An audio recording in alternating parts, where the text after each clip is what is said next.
broadcasting around the nation, on your radio, on your TV, and online. This is The Bill Press Show. Hey, friends and neighbors, what do you say? Good morning. Great to see you this morning. This is The Bill Press Show. We're coming to you live from our nation's capital, Washington, D.C., bringing you up to date on all the news of the day, whether it's happening here in our nation's capital, around the country, around the globe. Coming to you live on your local progressive talk radio station, on Free Speech TV, and worldwide on our video stream, TawkrTV. Events in the nation's capital. Hi, everybody. It's Bill Press. This year marks the 10th anniversary of doing the Bill Press Show every day, covering the news of the day with the nation's top newsmakers, either on the line or in our studio right here on Capitol Hill in Washington, D.C. Not only that, I go to the White House briefings every day to get answers to the top questions of the day.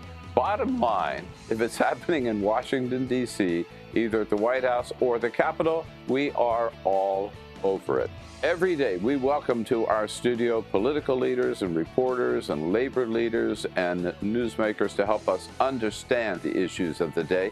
You know, we started out as a radio show only, but over the years, we have branched out to all forms of the new media. So today, we're not just a radio show. We are podcasting, streaming audio, streaming video, and we are simulcast live on Free Speech TV nationwide, reaching out to 40 million households on Free Speech TV, in addition to hundreds of thousands on local radio stations and online. AFGE is so proud to be associated with this show and looks forward to being working with Bill and this show for a long time. Bill Press is the right man at the right time with the right message. And thanks to the Bill Press Show, we get our message out to thousands and thousands of people every day. Thank you, Bill Press. The Teamsters are a proud partner with Bill Press on his show, telling the truth about what's going on with working families. Tune in. Yes, it's been a fun and exciting 10 years so far for the Bill Press Show. We're looking forward to many more with all of you, broadcasting live every morning from the nation's capital. On your radio, on TV, and online. This is The Bill Press Show.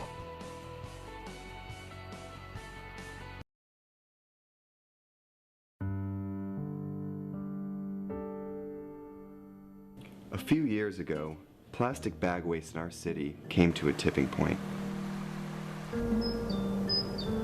It was clear we had a bag problem.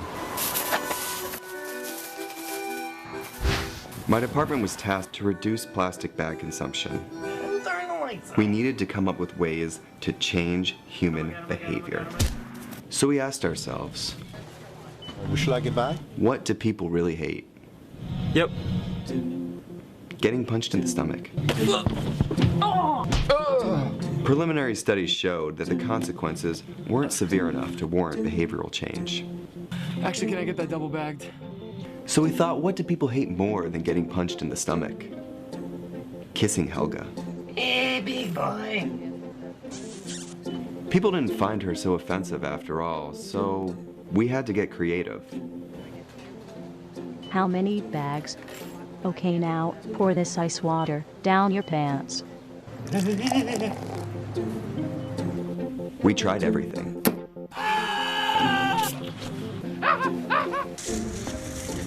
Eat this rat.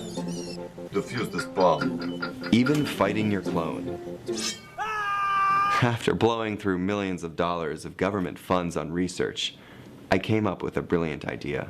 Why don't we just charge 5 cents per bag? That's a stupid idea. Would you like a bag? Yes. 5 cents a bag. 5 cents? 5 cents? Do I still have the option of getting punched? Honestly, I don't know how everyone else missed it. Why don't you just get a reusable bag?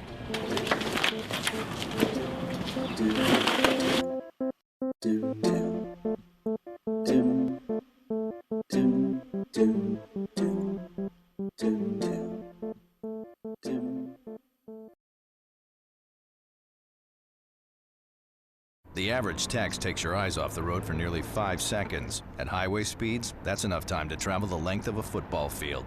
Stop the texts, stop the wrecks.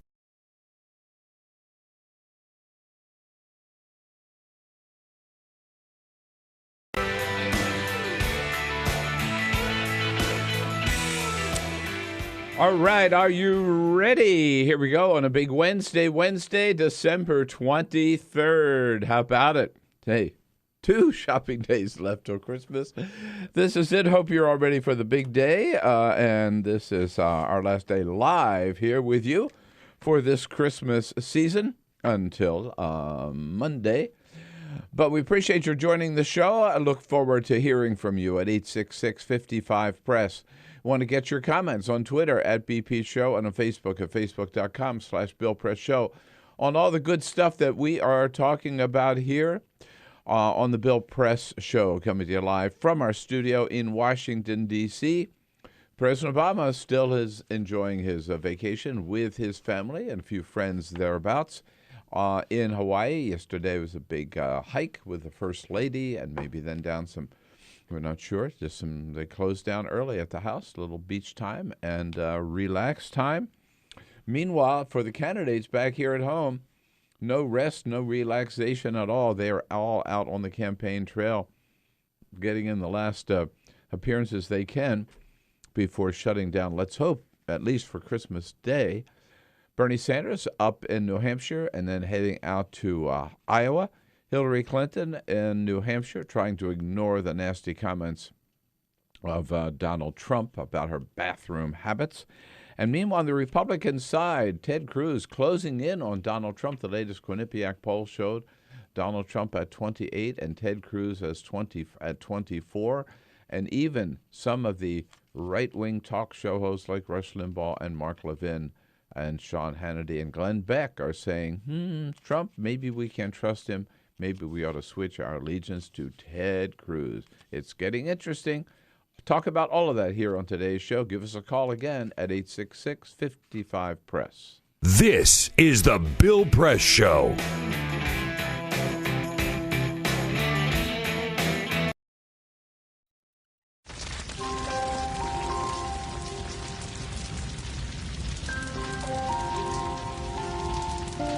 A single ember that escapes from a wildfire can travel more than a mile. That single ember can ignite and destroy your home or even your community. You can't control where that ember will land, only what happens when it does. Get Fire Adapted now at fireadapted.org. Columbine, Virginia Tech, Tucson, Aurora, Fort Hood, Oak Creek, Newtown. Newtown. Newtown. Newtown. How many more? How many more? How many more colleges? How many more classrooms? How many more movie theaters? How many more houses of faith? How many more shopping malls? How many more street corners? How many more? How many more? Enough. Enough. Enough. Enough. Demand a plan. Right now. As a mom. As a dad. As a friend. As a husband. As a wife. As an American. As an American. As an American. As a human being. For the children of Sandy Hook. Demand a plan. No more lists of names. It's not too soon. It's too late. Now is the time. Before we all know someone who loved someone on that list. No more lists. No more. Who they might have been. No more. If we had just done something yesterday. It's time. We can do better than this. We can do better than this. It's time. It's time. It's time for our leaders to act. Demand a plan. Right now. Right now. You! Demand it! Enough. Enough. Enough. Enough.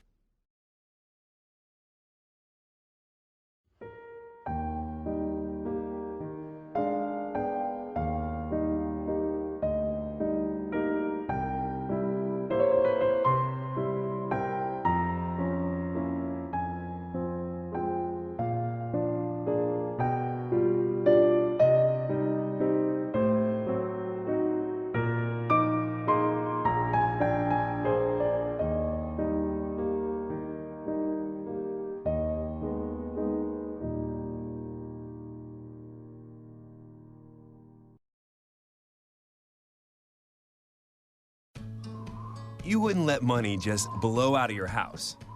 So when your AC or heater is on, make sure the doors, windows, and fireplace flue are shut tight. If you're headed out, turn down the AC. or lower the heat by 10 degrees. And always keep your water heater set at 120. A little bit of common sense goes a long way. Get more great tips at energysaver.gov. So, I'm kind of new here, but I've noticed a trend. My human does this funny thing where she goes around and gets all my toys, and then she hides them in that basket by the door.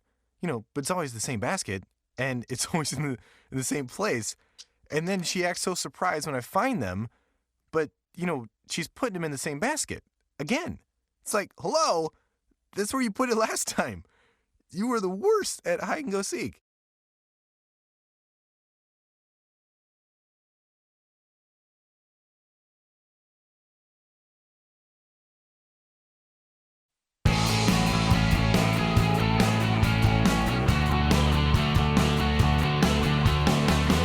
Broadcasting around the nation, on your radio, on your TV, and online. This is The Bill Press Show. The latest CNN national poll, Donald Trump 39, Ted Cruz 18. Whoa, closer than it looked in that last Quinnipiac poll. Hello, everybody. It gets crazier and crazier. What do you say? Good to see you on a Wednesday. All right. Wednesday, December 23rd. I'll take it. It's our Yeah. It's our last day before Christmas, right? What else you had one of those? Yeah, it has been, indeed. Wow. Surprise, surprise. There we go. We say hallelujah and thank you for joining the Bill Press Show, wherever you are in this great land of ours. Good to have you with us on the radio. Good to have you with us on television, on the radio, of course, on your local progressive talk radio station, and on television on Free Speech TV. We are here in Washington, most of us. Jamie Benson's already left for his little Christmas break up in Maine. Peter Ogburn here. Hello, Bill. Hello, hello. I'm here, and I'll be taking off. In fact, United's got the plane parked right out on Pennsylvania Avenue. So Isn't it nice they can do that for you now? Yeah, I know. I don't have to drive to Dallas to get the flight to the West Coast today. Just walk out of the studio, hop on board, and we'll take off. Ray Rogers is here as well. She'll take your calls, and we look forward to hearing from you at 866-55-PRESS. That's our toll-free number. If the phone is too old-fashioned for you, you can, of course, send us your comments on Twitter at BP Show and on Facebook. Pardon me, at facebook.com/Bill Press Show, and Cyprian Bolding here as well. That's why we're looking so good on Free Speech TV.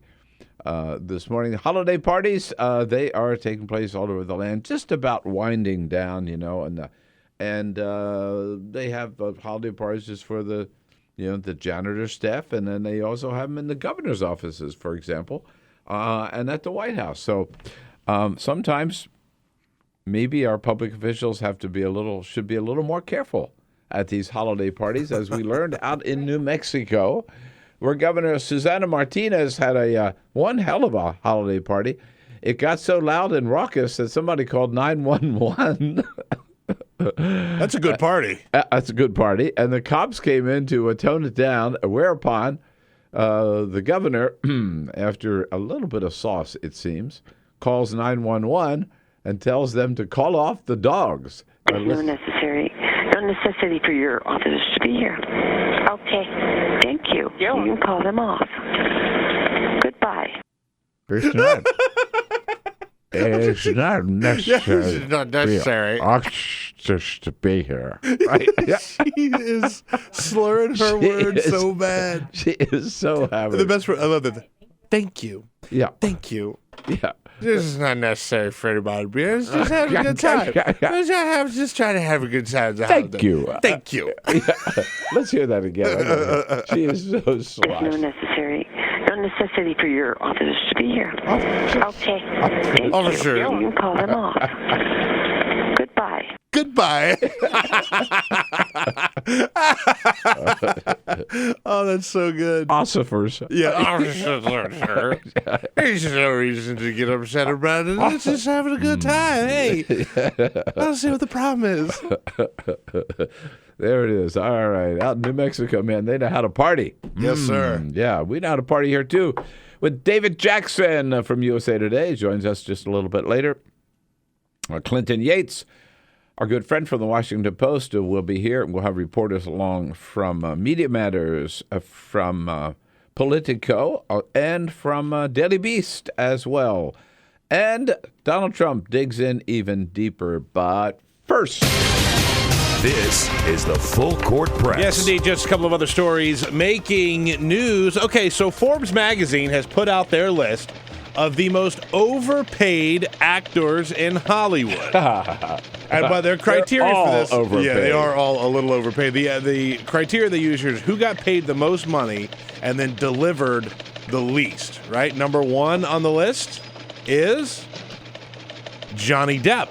Johnny Depp is number one. They point out that he had a movie, Mordecai, which he was paid a lot of money for. That was a total flop this year. Right. Number two on the list was Denzel Washington. Really? Will Ferrell on the list at number 3. Liam Neeson on the list at number 4. By the way, all 10 of the top 10 were men. Really? They factored in actresses too, but when you look at the value for the dollar of people in Hollywood, it was all men who underdelivered, which sounds about right. Yeah. Yeah. You're traveling this week. You're going to get on an airplane. United Airlines has a very interesting little situation they're doing here just for the holidays. Are you flying United? Yeah, I'm a little nervous now. Okay, you're going to like this, I think. You're going to like this. So people get stressed out over flying. So what United is doing is a new program that they're rolling out in 7 different airports where they are going to have 230 trained comfort dogs at the gate. Oh, I've seen this. So when you go through security and you get to your gate, which we all get there a little early, hopefully, you'll get a little time to hang out with a golden retriever to try and chill you out a little bit. If you're stressed about flying, you won't have to worry because you'll have a golden retriever there to hang out with you for a little while. They're going to be scattered through all the different airports, but they were going to be located at the gates to interact with guests once you've made it through security. So, Chicago, Cleveland, Denver, Houston, Los Angeles, Newark, and Washington Dulles. Oh, are you flying out of Dulles? Yes. Oh, that's great. All right, I'll report on the comfort dog. You take a picture and tweet about it at BP Show. I want to see the comfort dog. All right, I'll do that. And some people do get stressed by flying. I actually twice it's happened to me that a person alongside of me said, do you mind if I hold your hand while we take off? Total strangers. Yeah, right. I don't think I can handle that.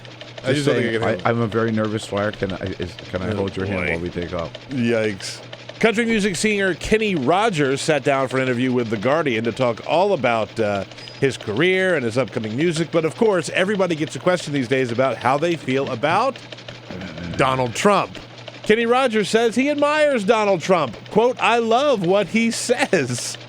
So he is getting another endorsement from Kenny Rogers. Again, this was in an interview with the Guardian. Quote, I really like him. I think his problem is that he says what everybody wants to hear.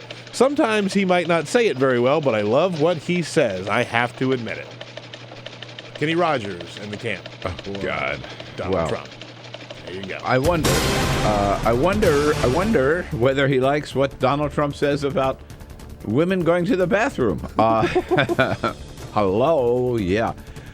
Let's start there this morning, and here's the question. The question is, and we'll get to this, as more and more Republicans, it looks like, are rethinking Donald Trump and thinking maybe Ted Cruz might be a better choice.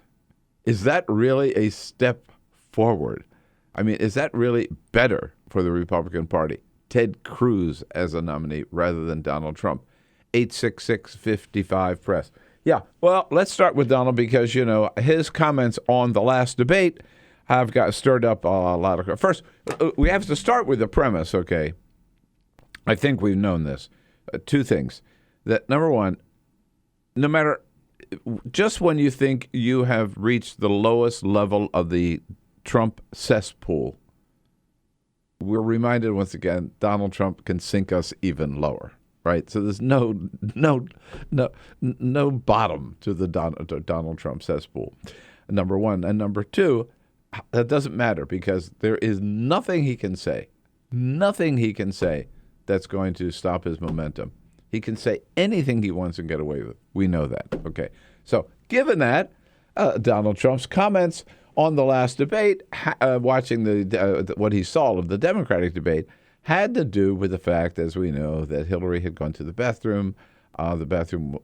She didn't want to share it with anybody, we're told. So she was late getting back to the stage, and they showed an empty podium. BFD. Donald Trump, here's his take.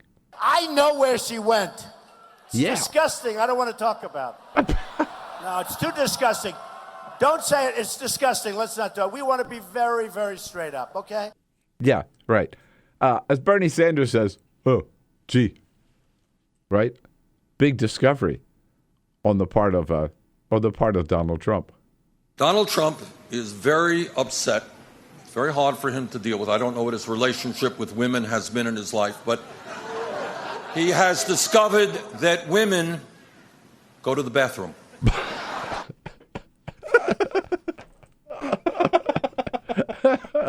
Bernie, women go to the bathroom. They go to the bathroom.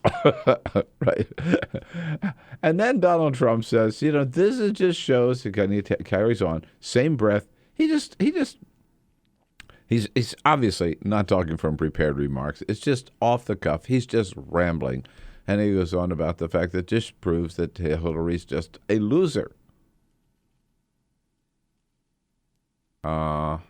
Everything that's been involved in Hillary has been losses. You take a look. Even a race to Obama. She was going to beat Obama. I don't know who'd be worse. I don't know. How does it get worse? But she was going to beat. She was favored to win. And she got schlonged. She lost. She lost. As a word that's never been used in American politics before. But again, Trump won't apologize. And most television shows that I've seen talking about this won't even repeat the word. But there it is. So with all of that, here's what's happening. And some of you may have caught it. I was on MSNBC last night at about 10 to 7 with talk show host Michael Medved, and we were talking about this whole phenomenon that is right-wing talk radio, conservative talk radio. More and more people are now saying, who've been big Trump supporters, are saying, you know what? Maybe we'd better rethink this and take another look at Ted Cruz instead of Donald Trump.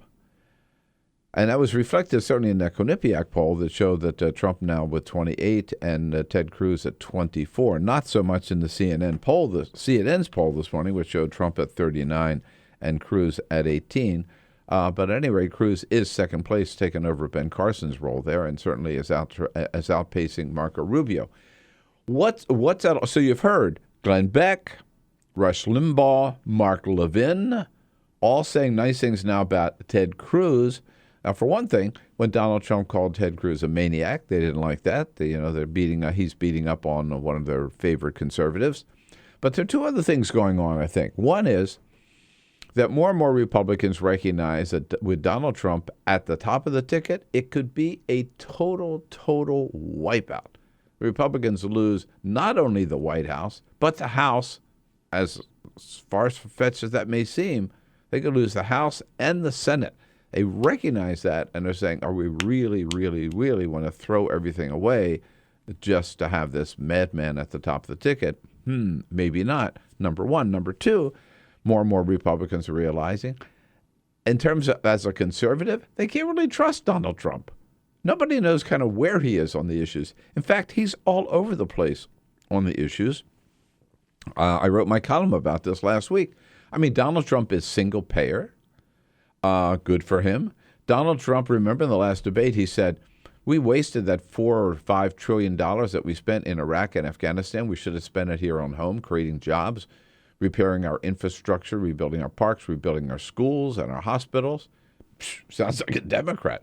Donald Trump is for normalizing relations with Cuba, unlike all the other Republicans. Donald Trump said he doesn't think we ought to challenge the Supreme Court decision on same-sex marriage. The court has ruled. Let it stand. So on more and more issues, Donald Trump is not not a real conservative, even though he happens to be a Republican. So that's why you see this shift on the part of. And by the way, those talk show hosts, as you know, have a very, very powerful influence on the Republican Party. So the shift to Ted Cruz. My question now is Ted Cruz really any better? Do you think Ted Cruz is as extreme as you can get? This is Mr. Shutdown, remember? I mean, Ted Cruz is 100% as far right as you can get in the Republican Party. Is that really where the American people are? And I think the choice between Donald Trump and Ted Cruz is not a real choice. Either way, Republicans could lose the whole field, White House, Senate, and the House. I happened to run into George Will. Oh, nice. Mr. Conservative last night, right after doing MSNBC. He had been on Fox. We were going down the elevator together. And I said to George, can you believe it? These talk show hosts, a lot of them, are abandoning Trump and moving to Ted Cruz. I said, is that really progress? And George said, be careful what you ask for. Yeah, right. Be careful what you ask for. You might get it. Ted Cruz, any better for Republicans than Donald Trump? 866-55-PRESS. I think it could be even worse. This is the Bill Press Show.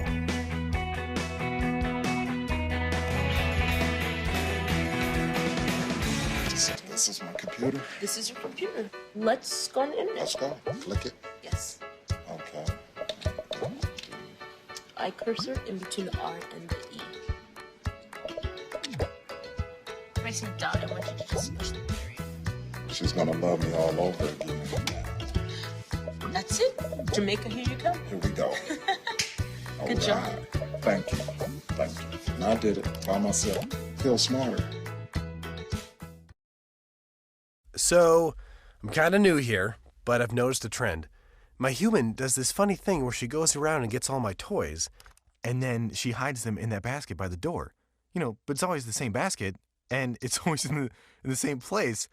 And then she acts so surprised when I find them, but, she's putting them in the same basket. Again.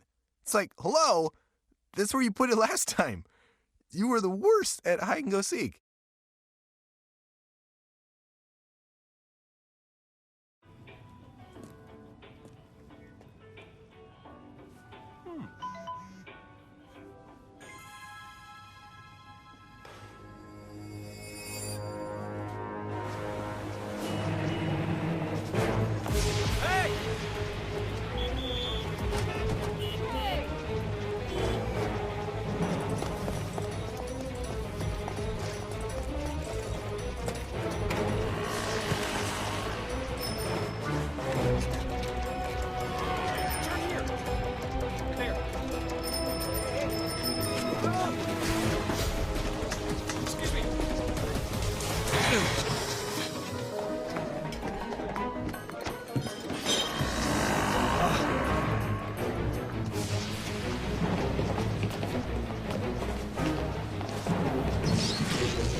So, same time next week?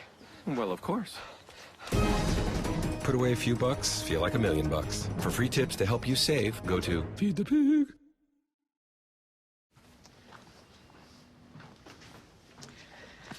All right. I know this isn't any fun to talk about, but we should. Okay. So who's going to do what? I'll pack the dead batteries. Great. I'll only put what I don't need into a duffel bag. Perfect. That's totally unhelpful. No problem. Meanwhile, I will try to comfort everyone by speaking in a calm voice. And I'll try to get the generator going without any gas. Oh, let's not forget the cell phones, which probably won't work. Right. And who is going to handle supplies? I can forget to do a list for us. Thanks, pal. Well, I think We couldn't be any less prepared. I'm proud of you guys. Talk to your kids about who to call, where to meet, what to pack. Visit ready.gov/kids for tips and information. Hey, thanks for stopping by. You know, I followed your character since the first episode. I'm a big fan, big fan. Thank you. And listen, your storyline, it makes for incredible TV drama. Thing is, your drug use is very adult content. Too adult for the kids. So I'm gonna have to block you. Oh, man. Yeah. Well, have a good one. You're a nice lady.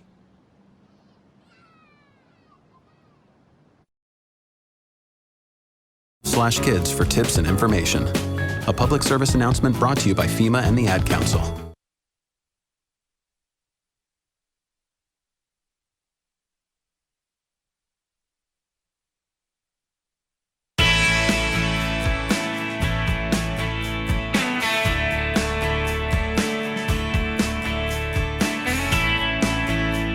Streaming live video right now at youtube.com/TawkrTV. That's TAWKR-TV. This is The Bill Press Show.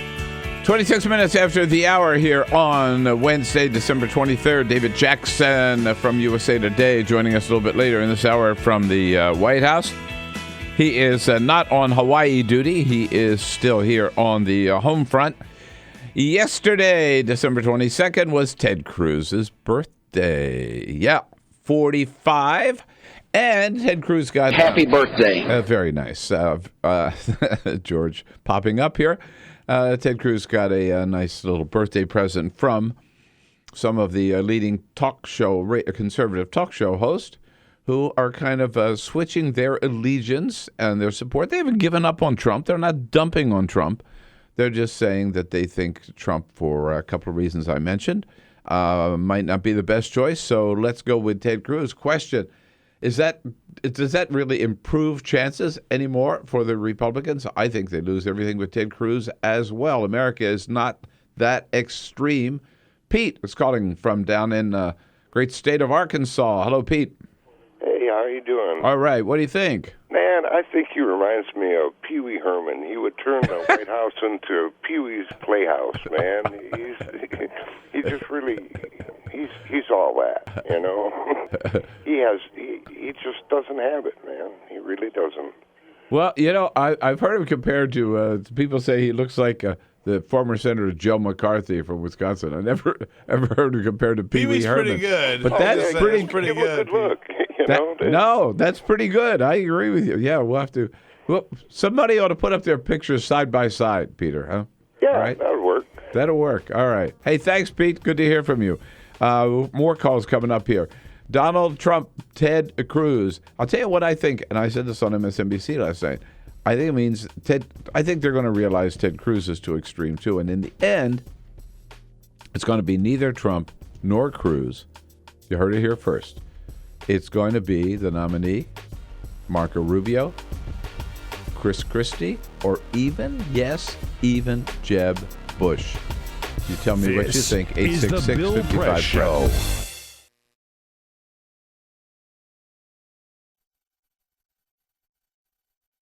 The average text takes your eyes off the road for nearly 5 seconds. At highway speeds, that's enough time to travel the length of a football field. Stop the texts. Stop the wrecks.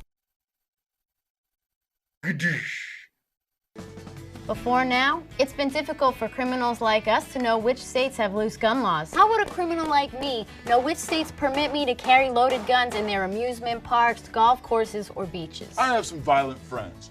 We all wear leather jackets and scream at women. And we want to find out which states we can buy and sell guns easily. CrimAdvisor.com.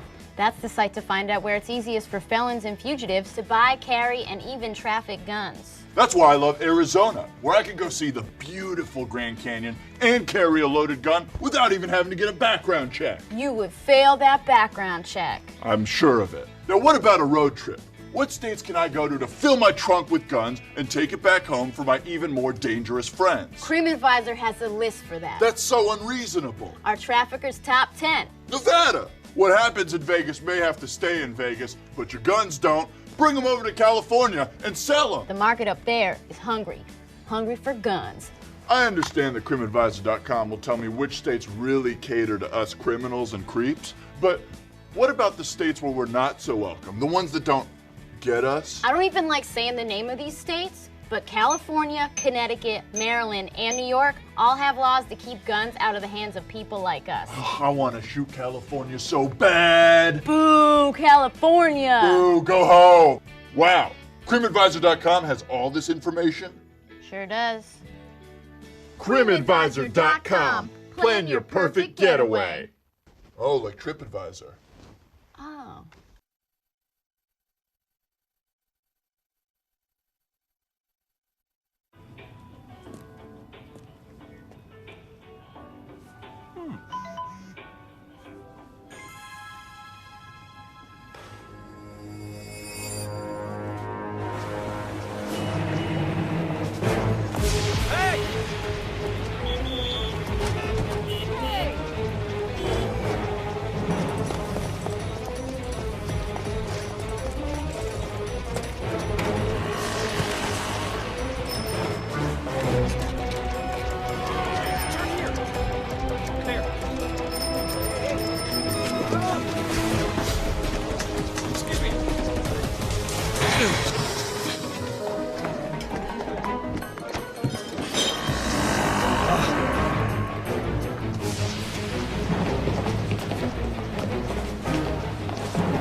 So, same time next week?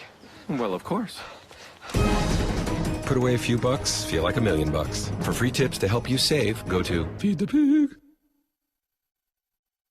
What the frack? What the frack? What the frack? What the frack? President Obama, are you fracking kidding me? Reopen the EPA studies. In Texas, Wyoming, and Pennsylvania. Fracking pollutes our oceans. Fracking poisons our water. Fracking makes climate change worse. Fracking relies on toxic chemicals that cause cancer. Ban fracking now. Ban fracking now. Go on.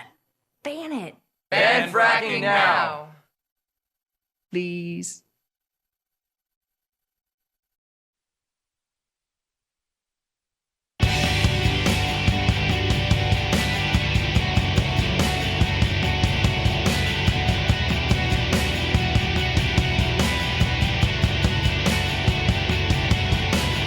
This is the Bill Press Show.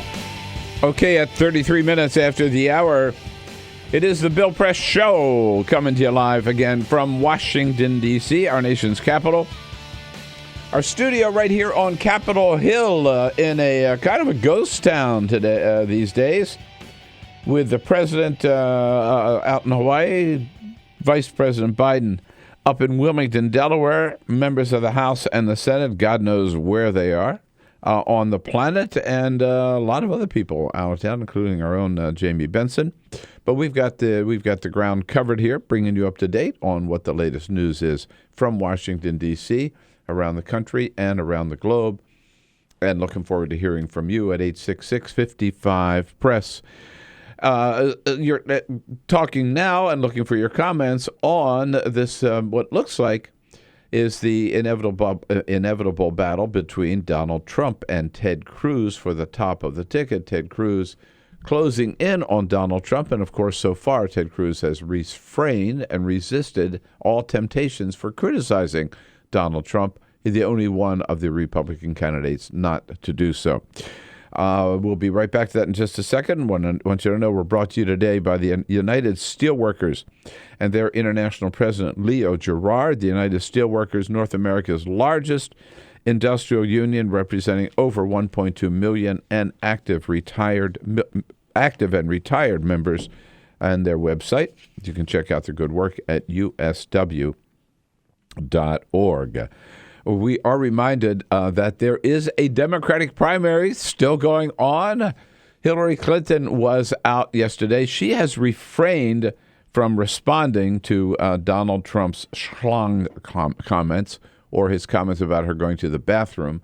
But one young woman at a rally yesterday did mention that she had been a victim of bullying and wanted Hillary's thoughts about what she might do about that.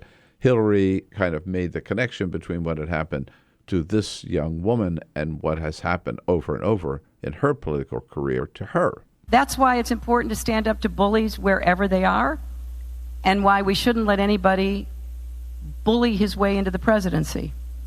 Because that is not who we are as Americans. Yes, right. Making that leap right away to Donald Trump, which is, of course, what he is. And then Jeb Bush accused her of playing the victim. She's not playing the victim. Donald Trump said some disgusting things about her. Look, if you want to see what bullying can become if it's not kept in check, right? Look at Donald Trump, right? Like, if you don't stop that and get it out into the light and point it out and call it out for what it is, then they'll do it their entire life. Right. Except the only difference with Donald Trump, you can call him out on it, he'll still do it. At this point, yeah. Right. Hillary also said that this is an issue that nobody else talks about. It's just worth mentioning at least. Talked yesterday about Alzheimer's. We need to make a big investment. It's the 6th leading cause of death right now, and we don't invest in it the way we do in heart disease, cancer, and other diseases that we have to try to cure and prevent. One of those diseases I think people don't want to talk about because it means, getting old and they're afraid it might happen to them. But I didn't realize that. 6th leading cause of death in this country today. Seriously needs more research and more money spent on that research. Bernie Sanders, meanwhile, we played the clip earlier where he was teasing, making fun of Donald Trump for learning that, yes, women go to the bathroom. Bernie Sanders having some good news as well. He has really hit his stride, I think, as a candidate. And he mentioned that he's now received more campaign contributions, more individual campaign contributions than any other candidate in the history of the country. That is more individual contributions than any campaign in American history up to this point has received. Obama did very well. We are doing better at this point. Better than Obama. I mean, Obama's the one who just set all new kinds of world records. Remember that? Yeah. And now Bernie. But who would have thought that Bernie Sanders could surpass him in online contributions? And again, his average contribution was like, last time we checked, about $30, right? So these are people he can go back to over and over and over again. Obama has done very well. Yeah. Congratulations to him. We've done much better. Yes. Thank you, Bernie. Back to the Republican side for just a second here. Again, your call's welcome at 866-55-PRESS. It looks like the field, fortunately for all of us who have to watch these things, that the field of candidates in the next Republican debate is going to be considerably smaller. The next debate is, on the Republican side, the 14th of January in Charleston, South Carolina. Let's do it. Road trip. Yeah, man. On the Fox Business Network. And they have now, it's a little complicated, but here's what they're going to decide who gets to be on the big stage, all right? See if you can follow this. The main debate, I'm just reading from their website, the main debate will feature candidates who place in the top 6 nationally, based on an average of the 5 most recent national polls recognized by Fox News, or who place within the top 5 based on an average of the 5 most recent Iowa or New Hampshire polls recognized by the network. So top 6 in the national polls or top 5 in New Hampshire or Iowa, you get to be on the top stage. By their calculations right now, that means there will only be 6 candidates in the main debate. Further proof that Fox knows what they're doing when it comes to the debate. Thank you. This is great. Donald Trump, of course, Ted Cruz, Marco Rubio, Ben Carson, Chris Christie, and Jeb Bush. Those 6 would make it. Yeah. Knocked off the stage. Carly. Thank God. Yeah. Don't have to listen to her whinings anymore. But Carly Fiorina, Rand Paul, Mike Huckabee, John Kasich, and, of course, Rick Santorum hasn't been on the main stage, I think, since the very first debate. And George Pataki and Jim Gilmore don't even count. But down to 6. I love this. Yeah, know what they're doing. Right. I love this. Let's go out to St. David, Illinois. Our good friend Beverly. What do you say, Beverly? Hi, how's it going? We're doing great. Thank you. Good to hear from you. What do you think? Merry Christmas. And to you, too. Right. Well, Ted Cruz had his birthday yesterday. My birthday was Monday. Thank God it wasn't on my birthday. Happy birthday. Thank you, darling. I appreciate it. Hey, Ted Cruz, senior citizens better wake up. When he was running for Senate, he said that Social Security and Medicare were unconstitutional and he was going to destroy them. I think people should wake up and understand that this guy is a danger, and he also believes in personhood. His father gave a speech at a town hall. His father's a real he said that women that have abortion should be arrested and tried as murderers. Women better wake up. Yeah, I mean, people, maybe some of this will come to light, Beverly, but Ted Cruz is a real extremist, a real dangerous guy, right? He is. Yeah, and I think the problem with these, and remember the shutdown of the government, he's the guy that went over to the House, right, and got them to go against John Boehner and President Obama and shut down the government it was shut down for 16 days, right? That's the kind of extremist that he is. That's right. He scares, and senior citizens better wake up. Right. Absolutely. Hey, Beverly, good to hear from you, darling. Yeah, thanks, honey. All right. The best.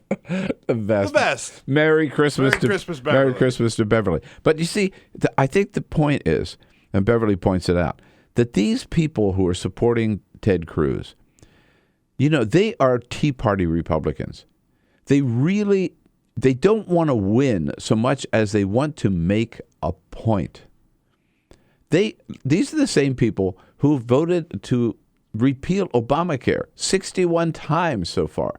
They know it's not going anywhere, but they just think it's more important to do it and to send a message. So the same thing with Ted Cruz. I mean, they're like kamikaze pilots, right?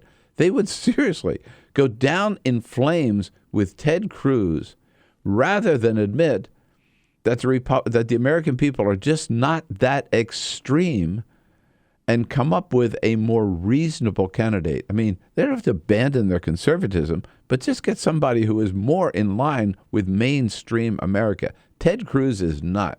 If most Americans are like right here, a little right of center, or maybe a little left of center, but right toward the center, I mean, Ted Cruz is way, way out here. You could not get farther to the right than Ted Cruz. He is not an improvement over Donald Trump. Things are quiet down the White House, but we'll find out what's going on from David Jackson, USA Today, coming up next. This is the Bill Press Show.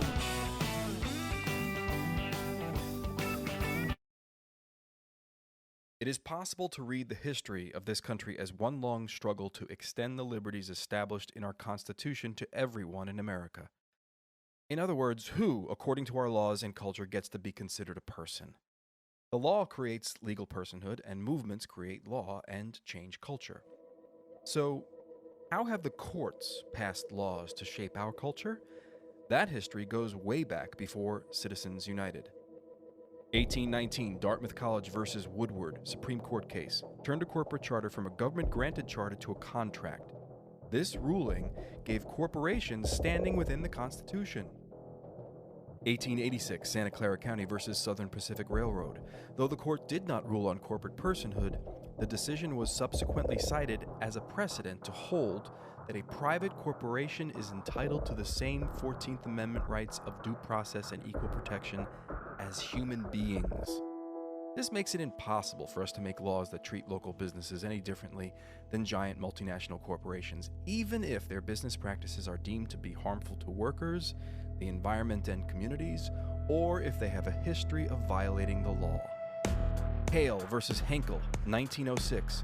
the court granted corporations the Fourth Amendment search and seizure protection. Dodge versus Ford Motor Company, 1919. The Michigan Supreme Court says the business corporation is organized and carried on primarily for the profit of the stockholders. Stockholder primacy is established. The purpose of the corporation, according to the court, is no longer to serve the public good, as it had been. It is now to maximize profit for shareholders above all else. Pennsylvania Coal Company versus Mahon, 1922. Corporations get the Fifth Amendment takings clause, meaning if you pass a regulation that impacts a corporation's ability to make a profit, that is deemed a taking, and they can sue for the right to future profits lost. This creates a chilling effect, and local and state governments become much more hesitant to pass laws in the public interest for fear that corporations can claim loss of potential profits that cities and states will be on the hook to pay. Buckley versus Vallejo, 1976. The Supreme Court rules that spending money to influence elections is protected under the First Amendment, in effect saying that money is speech. Citizens United versus Federal Election Commission, 2010. Today, the Supreme Court of Chief Justice John Roberts declared that because of the alchemy of its 19th century predecessors in deciding that corporations had all the rights of people, any restrictions on how these corporate beings spend their money on political advertising are unconstitutional. The court's ruling threatens to undermine the integrity of elected institutions across the nation. It's a rejection of the common sense of the American people.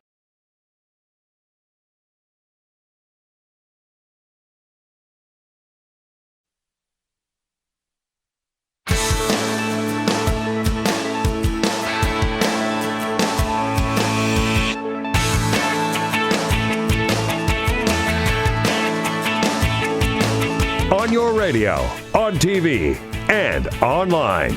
This is The Bill Press Show. Hey, is anybody left in Washington? You know what I mean? I don't know. Jamie Benson, he took off. He's up in Maine. Peter, you know, I drove across town yesterday. There's nobody on the street. Right?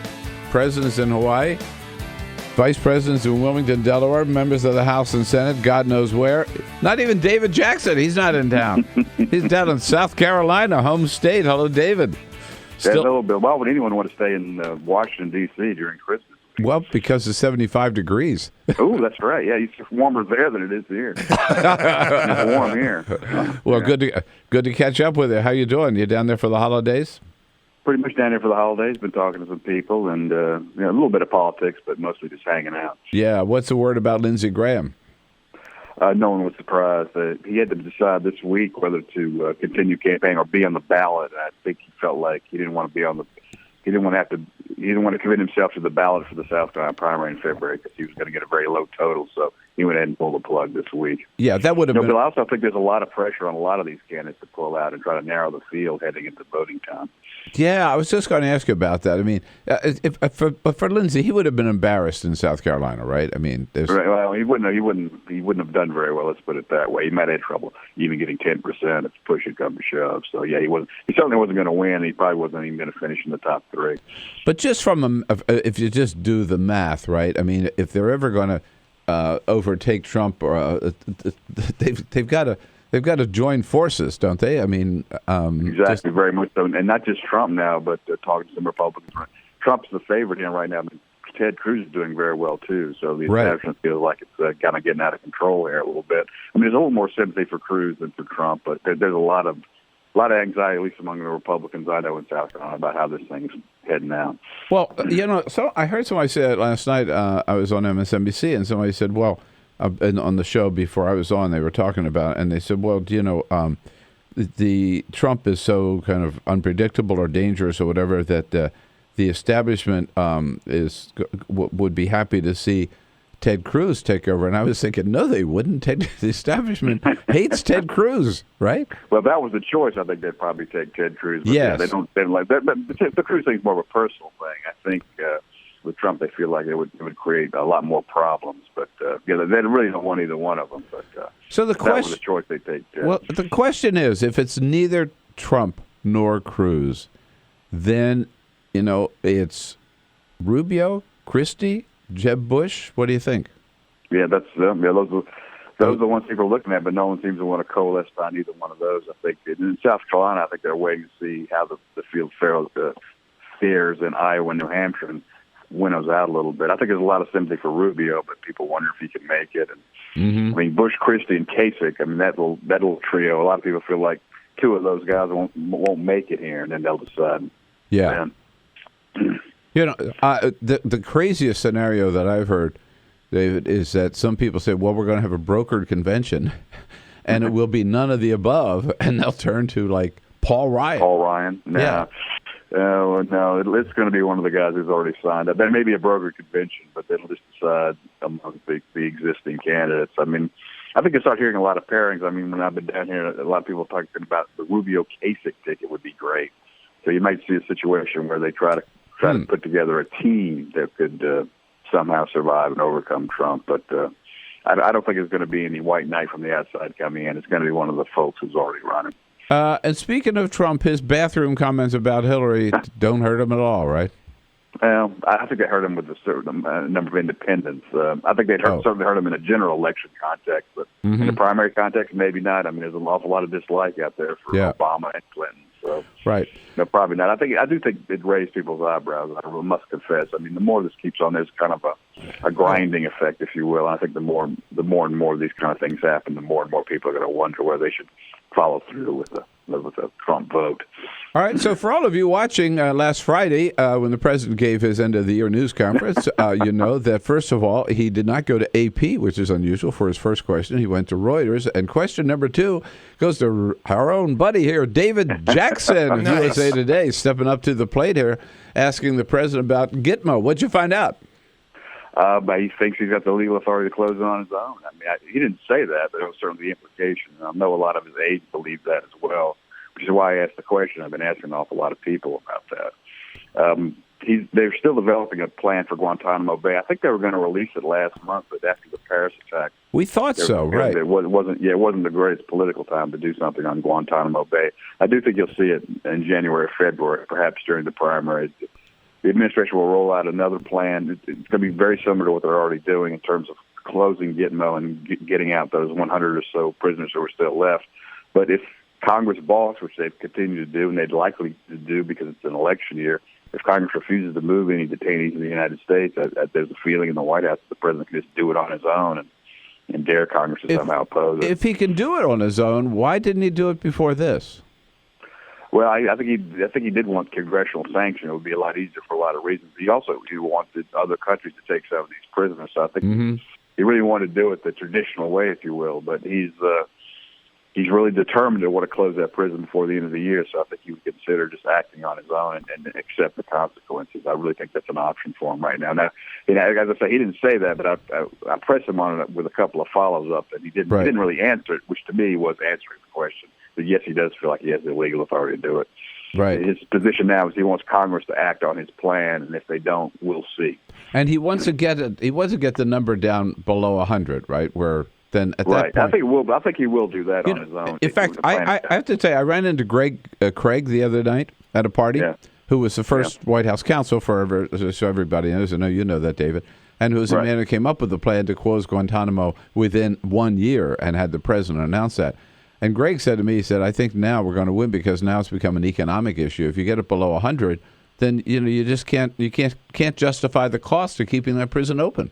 No, it's got millions of dollars a year per prisoner. Yeah, I think they will get it under 100 under the plan that's existing now. But this is there's a hardcore group, 20, 30, 40 people who you can't really do anything with. That's the real problem. But it's a particularly important issue to where I'm standing now because one of the options is to bring these guys to the Charleston Naval Brig. So there's an awful lot of interest in that topic here in South Carolina. Yeah. Well, I wouldn't talk about that too loud, too openly while you're down there. They don't want them. People have been asking me about it. Is that right? Oh man! All right. Well, David, Merry Christmas, and we'll look forward to many visits in 2016 with you. Thank you. Look forward to it too, Bill. Merry Christmas. All right, enjoy Charleston. Yeah, how can you not? What a great place. We'll be right back. This is the Bill Press Show.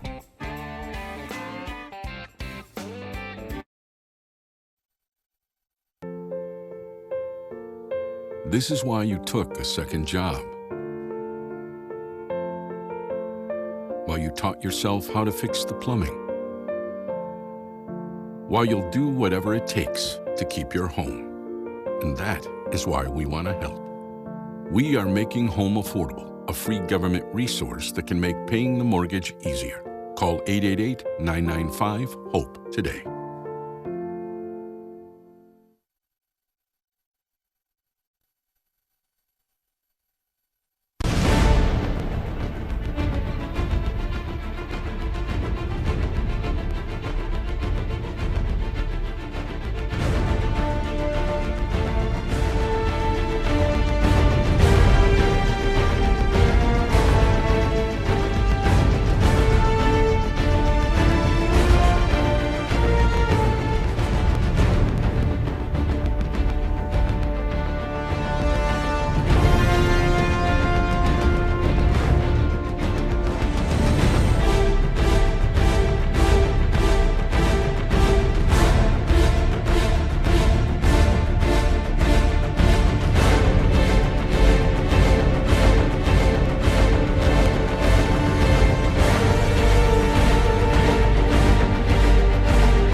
So, same time next week? Well, of course. Put away a few bucks, feel like $1 million. For free tips to help you save, go to Feed the Pig.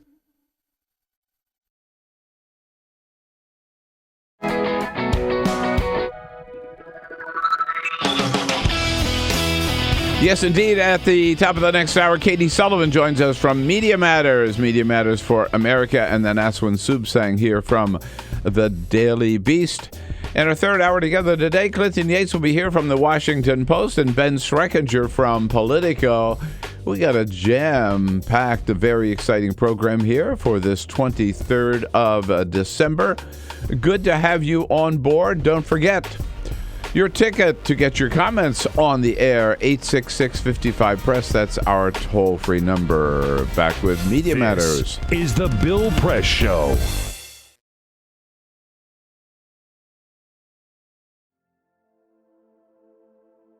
One of the most profound movements and one of the first real social movement in American history was all about slavery, and that's labor. And it was about creating a different kind of democracy, different kind of way of thinking about the economy. And I think these battles aren't over.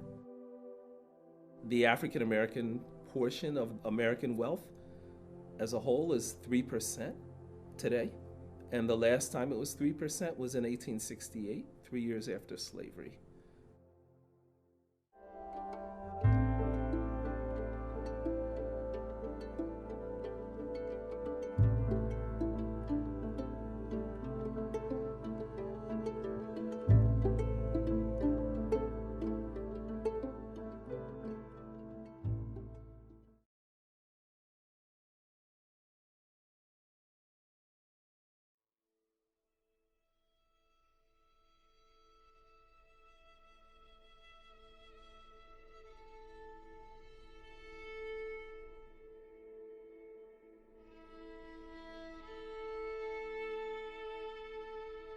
African Americans going back to before the Civil War, and the earliest African American spokespersons and writers and leaders like Frederick Douglass and others argued that the fundamental feature of the American economy was dehumanization.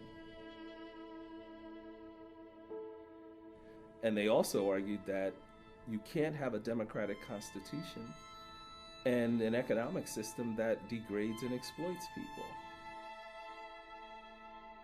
Many of the radical Republicans who fought for the Civil War and in the Civil War believed the same thing.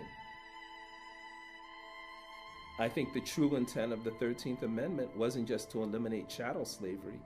It was to eliminate all forms of economic oppression and create what we would now call living wages for everybody. I think that was the true intent. But these things were overthrown. After the Civil War, there was a counter-revolution, Lincoln's assassination, the destruction of Reconstruction. We got segregation, which wasn't just about making white people feel superior, it was about a cheap labor force, which persisted. The 1963 March on Washington, where everyone sees Martin Luther King's I Have a Dream speech, well, King wasn't head of that march. A. Philip Randolph was, the first black trade union president. The demand of the march was for jobs and freedom. Jobs came even before freedom.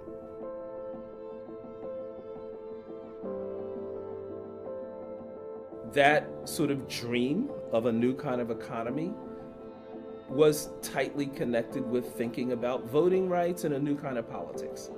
And when African Americans said we refuse to work as basically semi-slave laborers with no rights and no voting rights and no protections, and my generation said we're not going to do that work that our parents did, then employers started bringing undocumented immigrants into the country to work with no rights and no protections. And when the government said, well, what are we going to do with all these young folks like me who don't want to do this kind of semi-slave work? They didn't reform the economy. They said, let's lock them up. And we got mass incarceration.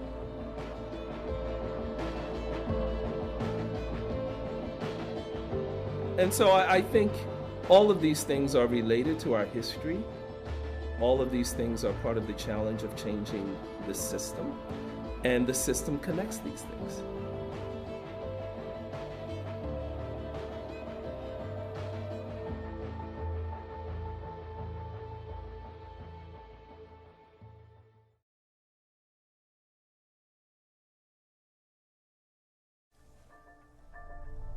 How I've been affected by gun violence over the years is through deaths of friends and family members and associates.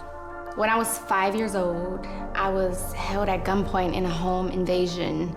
I've gone to the juvenile detention centers and I've met dozens of young kids, babies really, who have been affected by gun violence. Directly, I've lost a few friends, but I think why this touches my heart is having children of my own. You know, I've been at parties where, you know, I had just left the party and, you know, maybe 10, 15 minutes later, you know, I heard that, you know, somebody got shot and didn't make it.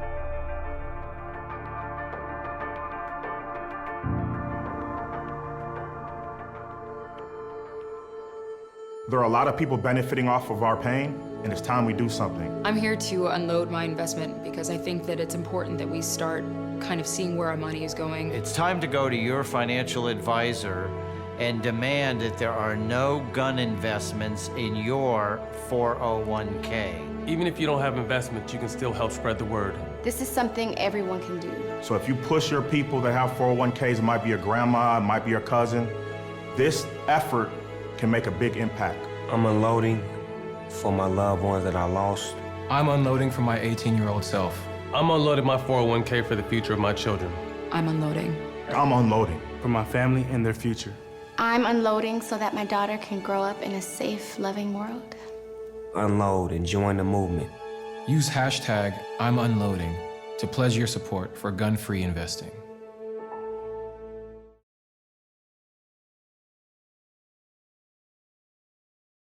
I grew up in the housing projects of Cleveland. I didn't even know that life could be any better than it was. Education for me has been a way to get away from the agony of what was normal life. I want to be able to impact the community, not just look back on where I came from, but to reach back to where I came from and pull some people up with me. My name is David, and I am your dividend.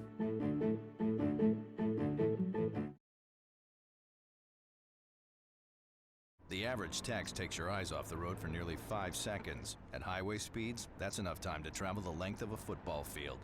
Stop the texts, stop the wrecks.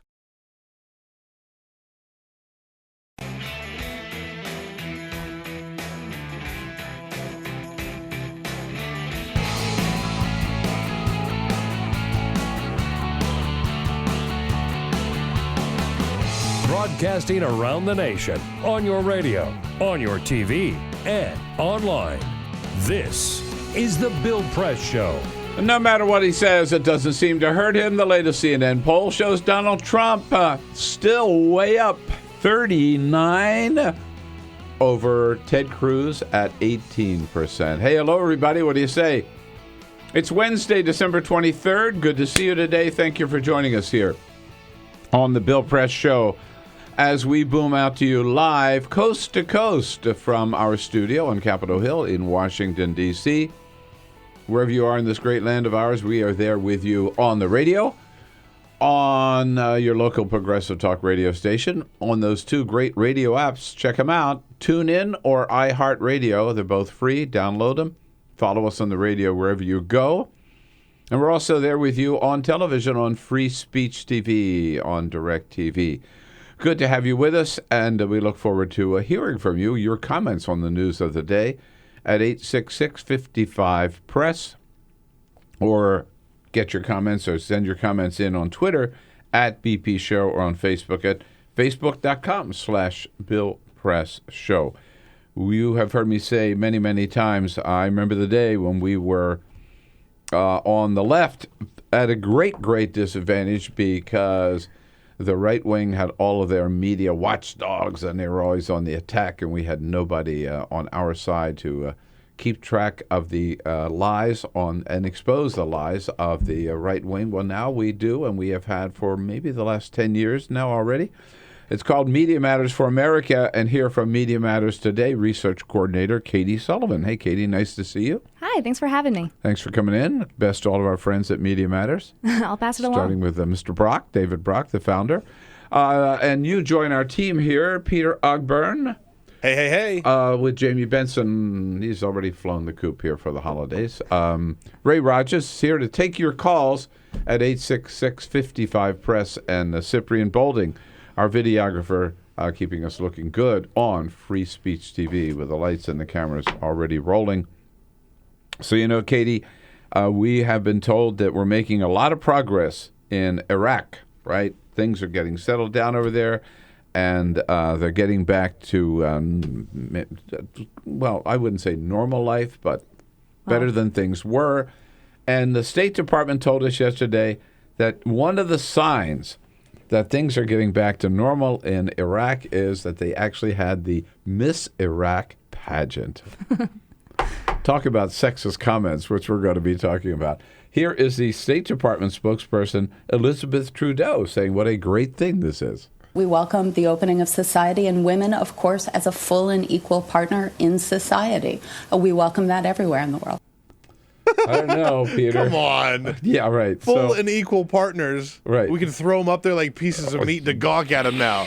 Success. Look at how far they've come. I know. This is kind of the worst sign of that the women are getting taken, given fair treatment now, because we're going to have a Miss Universe pageant in Iraq. Well, I feel fine about them having it, but I don't know that we should be touting it as the sign that things are progressing. Yeah, right. If we want to start, let's just start with maybe letting them take the burqa off. Look, they can vote, they can drive, they can stand in front of a national audience in a bikini. We've come so far. Donald Trump would like it. I'm sure. Yeah, exactly. All right. So Katie's here with us for the first half hour. Then Aswin Subsang will be along from Daily Beast. In the next hour, Clinton Yates from the Washington Post and Ben Schreckinger from Politico. How's that for a good lineup for today? And we'll get right to, you think Donald Trump's comments were bad? They were. We'll tell you, they're not. They don't stand alone in terms of sexist comments we've heard in this campaign year. We'll get that from Katie. But first, Peter with the big stories of the day. Full Court Press. Yes, indeed. Just a couple of other stories making news. Okay, so I'm not going to say anything other than the fact that we were at the White House on Monday for the White House holiday tour, right? And I'm sure it's just I hope you behaved yourself total because you coincidence. got in because I got you in. I'm sure it's just a total coincidence that a Secret Service agent's gun, badge, radio, and handcuffs and a flash drive were stolen in broad daylight on Monday near the agency's headquarters in Washington, D.C. Now, the agent had them in a personal vehicle parked in downtown Washington around 4 p.m. Eastern Time, which is around the time that we had our holiday tour that you arranged for us, Mr. Press.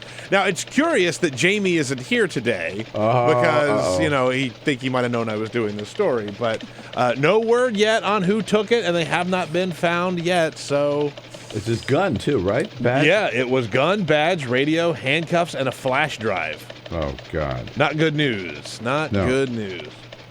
Remember the name Robert Durst? He was the star, for lack of better words, of the HBO documentary series The Jinx. He was arrested in New Orleans a couple months ago. We remember that, and he's been in captivity in New Orleans since August 18th. Well, yesterday, we found out that he will be returning to Los Angeles by next summer to face the murder charge in connection with the death of his writer friend, Susan Berman. Now, remember, at the end of the final episode of The Jinx, Durst was caught on a hot mic uttering, killed them all, of course. So the trial is going to happen. It looks like it's going to happen. Why is it taking so long? This summer, the wheels of justice move slowly, I guess, is all I can tell you. And an appraiser walked into a house in Greenwich, Connecticut. He was there to appraise the home, take a look at what needed to be worked on. He also is a classical music aficionado. He's a big fan of classical music. So he walked in, and he saw that there was some sheet music framed on the wall, which he immediately recognized as that of Ludwig van Beethoven. What? Turns out the family, when they bought the house, found this sheet music to Beethoven's famed Opus 117, König Stefan. They found it in the basement, and they just thought it looked cool. They had no idea what it was or what it was for. They just thought that it was an interesting little piece, a little tidbit. Where did this, what state? Greenwich, Connecticut. They don't know how, they don't know how it got there. They don't know. Beethoven was never in Connecticut, I can tell you that. Maybe he was a previous owner of the home, Bill. You don't know that. You don't know that. Good Lord. But when they said when they moved in, it was already there, and so they just thought it looked cool. They took it to auction, and it was auctioned off for $120,000 in the auction. So, pretty cool. You never know what's lurking in your basement. Rats, roaches, or Beethoven. Beethoven. Who knows? Yes, indeed. You just never know how low Donald Trump is going to sink or can sink and get away with it. This is probably as low as he's ever gone. He had to, in his rambling talk at a day before yesterday at a rally. I forget where this rally was. Donald Trump had to comment on the fact that Hillary Clinton was late getting back to the stage in Saturday night's debate at one point, and we all know why. Here's Donald Trump's take on it. I know where she went. It's disgusting. I don't want to talk about it. No, it's too disgusting. Don't say it. It's disgusting. Let's not talk. We want to be very, very straight up, okay? So, Katie, as Bernie Sanders commented yesterday, gee, Donald Trump learned women go to the bathroom. Yeah. I mean, it's sort of like, what's the big deal? But also, how can he get away with saying something so disgusting? Well, I mean, you think you've hit rock bottom with Trump, and then he goes even lower. I don't know if it's so disgusting. I wonder about his own personal life. Yeah. I don't want to talk about it. It's disgusting. I can't even. I mean, Bernie said, gee, The news. I also went to the bathroom. I want Donald Trump exactly. to know, right? Yeah, they do have potty breaks in these debates. But I guess that's the point. I mean, would this hurt Donald Trump with anybody with any sense of decency, or particularly with women? I think it should absolutely hurt him with women. I can't see how it wouldn't. But women aren't. Trump has female supporters, but they aren't really his base. Yeah. I think it's something, I can't remember exactly, but I think last I saw it was 57% of women had unfavorable opinions of Trump. Republican women, I think. But I think a lot, unfortunately, maybe what happens with Trump is a lot of people just kind of laugh stuff like that off, right? Oh, that's just Trump being Trump. So, right. And that's how he gets away with so much. Yeah. Well, if keeping Muslims out of the United States, even possibly citizens, isn't enough to hurt him, then I don't know what is. Right.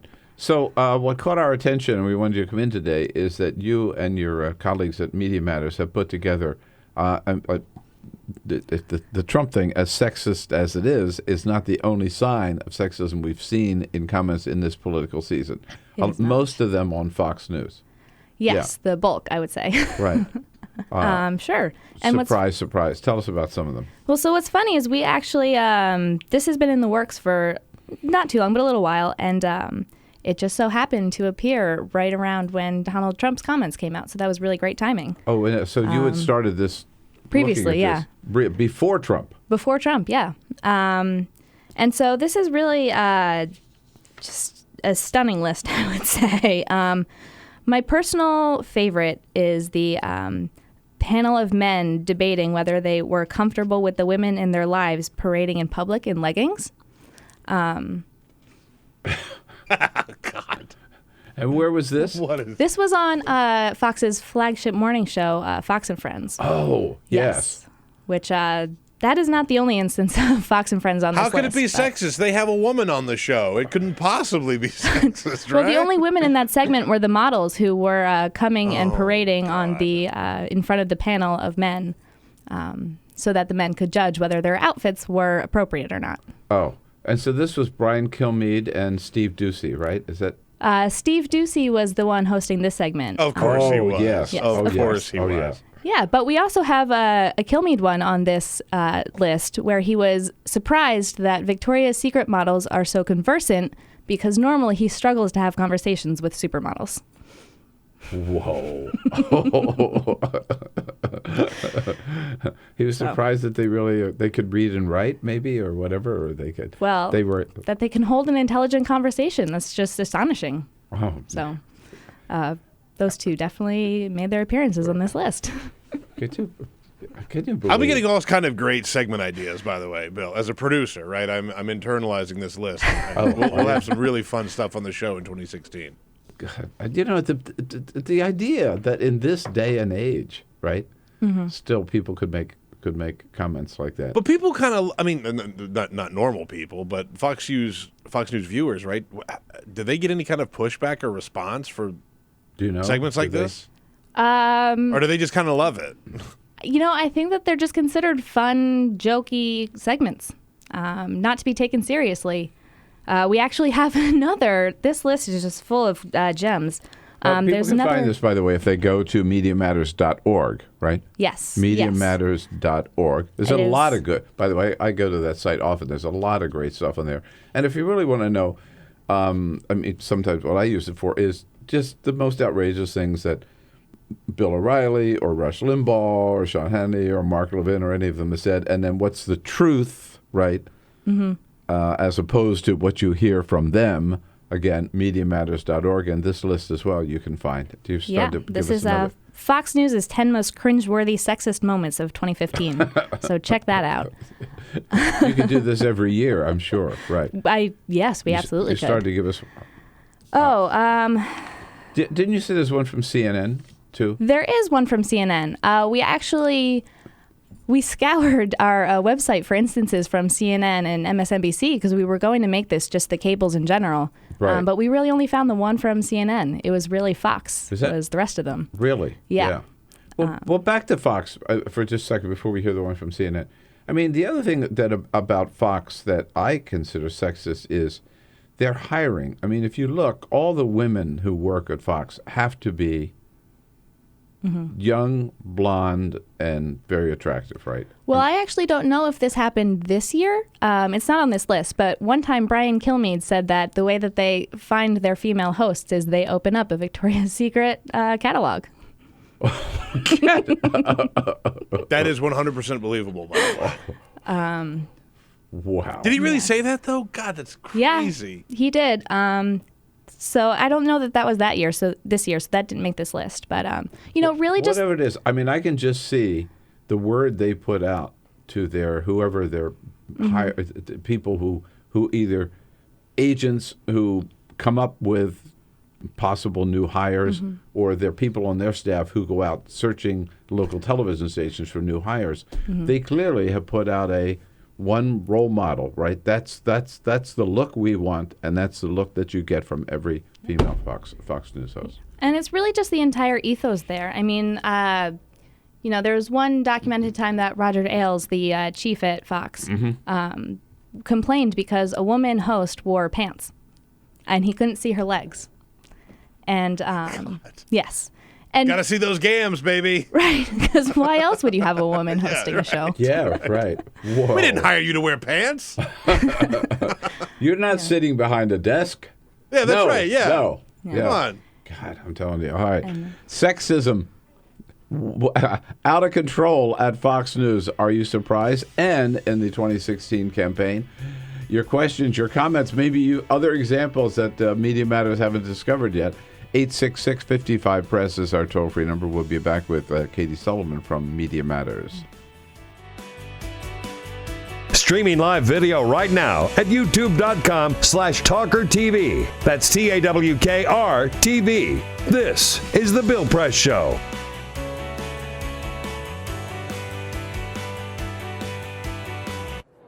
Officer, were you the one who arrested me? Gonna shake my hand?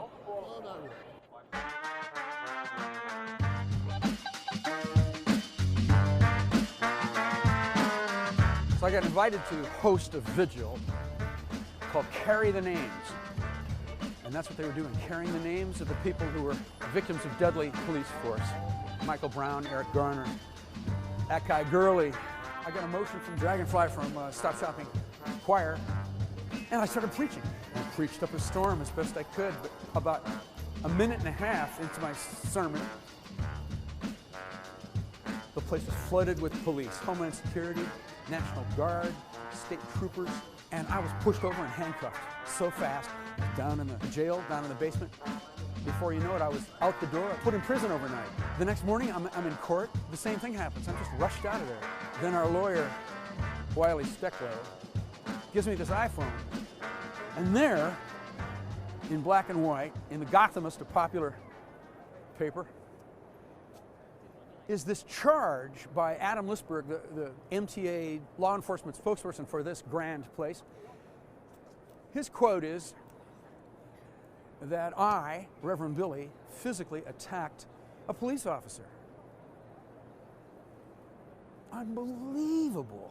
The feeling of being robbed of my work and life and identity, just the fiction. I did not touch anybody. I did not look. I know how to do this. I'm trained in nonviolence. I did not do anything. It was right here. It was right here. It happened right here.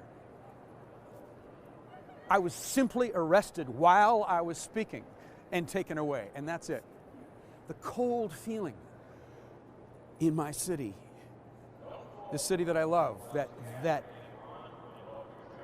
city spokespersons whose salary I pay for with my taxes, that they would say this. I can just feel the rending apart of the community, that we are not that close. We're not. They are willing to say this. And they think that they can just say anything about anybody and get away with it.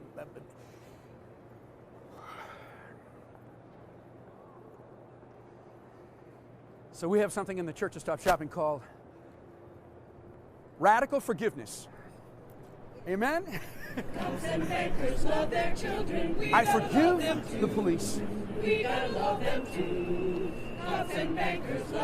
But I'll stay radical. But we'll wake up every morning forgiving each other, reaching out, touching, telling stories, having humor, being in a community together, sharing our children, sharing the streets, sharing the climate, being in the city together.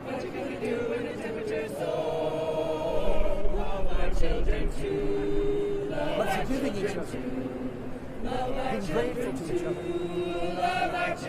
helping each other out, living together, living together. I got a daughter just turned 4.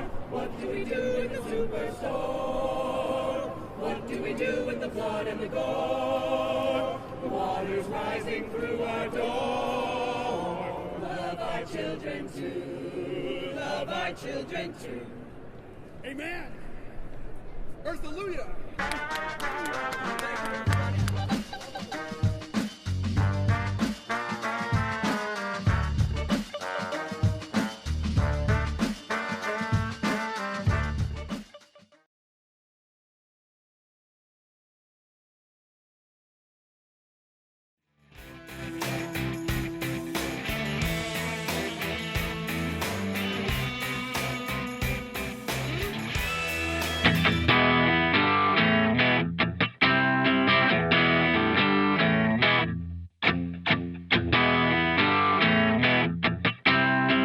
This is the Bill Press Show. Aswin Subsang here from the Daily Beast at the half hour on this Wednesday, December 23rd, Wednesday edition of the Bill Press Show. Katie Sullivan is with us in studio from Media Matters, MediaMatters.org, Media Matters for America. Katie, before we get back to this list, I have been to Media Matters many times, and I don't know whether all of our listeners and viewers appreciate. I always say, and David Brock and I kid about, you guys listen to Rush Limbaugh so we don't have to, right? But as research coordinator, I mean, the scene there, right? You've got people, young people for the most part, sitting there with earphones on, listening to every one of these talk show hosts on the right, and watching Fox News and all the other channels, like all day long, monitoring everything that's being said, just looking for outrageous lies, right? From 5 to midnight, yeah. Yeah, right. And how do you keep track of it all? Oh, it's it's a lot coming in every day, of course. Yeah. But we have a really great team. And so, yeah, we end up with a lot of really great stuff every single day. And you're looking for just particularly outrageous things, right? And yes. then or misinformation in general. Yeah. Misinformation in general, and just saying, no, this is what he said, but here's what the truth really is. Mm-hmm. It's an incredible service. It's a great public service. Give us at least one more example from your list of sexist comments on Fox or any other channel. I actually, instead of comment, I'll go with a person who makes 2 appearances here. Keith Ablow, who is a Fox contributor and a member of what Fox calls its medical aid team, has said that men should be able to veto women's abortions. Oh. And yes. Yeah. Mm-hmm. And also that gender equality means men can hit women. Yes, because if we're going to have co-ed sports, then of course. And he's a contributor to Fox News. Yes. Yeah. I might also point out men can already veto women's abortions on the Supreme Court. At least they think they can, and members of Congress as well. Great to see you, Katie. Thanks for coming in. Thanks for having me. Happy holidays. The Bill Press Show. This is an announcement for all.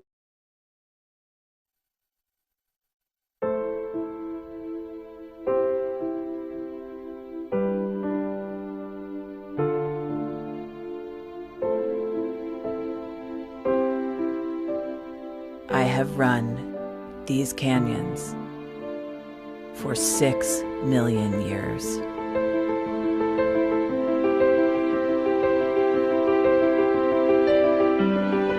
I have traveled from the Rocky Mountains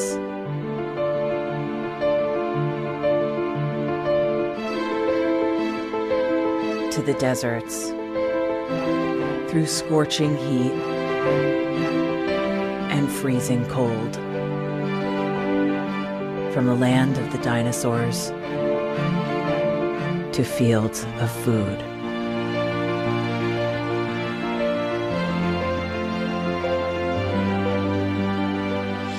I lend my hand to 7 states, 2 countries, 9 national parks, and 36 million people across an arid West.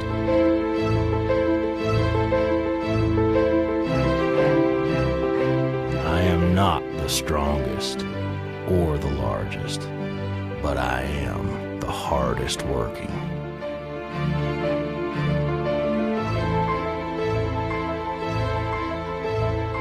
People love me. My playfulness, My beauty. my power.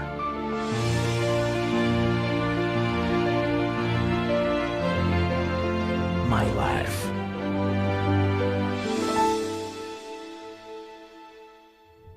But I don't think I can offer any more. I am tired. I am tired, tapped, and tied. Of the hundreds of major rivers in the world, I am one of the few who no longer kisses the sea. Battles to harness my soul have been won and lost. Use me wisely, and I will sustain you. Use me like you have, and I will break. My name is Red. The Grand River Red. The American Nile. The Canyon Maker. I am the Colorado River. And I am the most endangered river in America.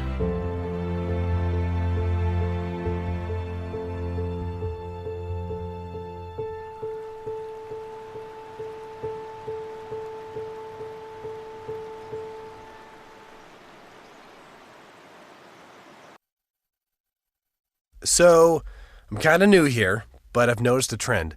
My human does this funny thing where she goes around and gets all my toys, and then she hides them in that basket by the door. But it's always the same basket, and it's always in the same place. And then she acts so surprised when I find them, but, she's putting them in the same basket. Again. It's like, hello, that's where you put it last time. You were the worst at hide and go seek.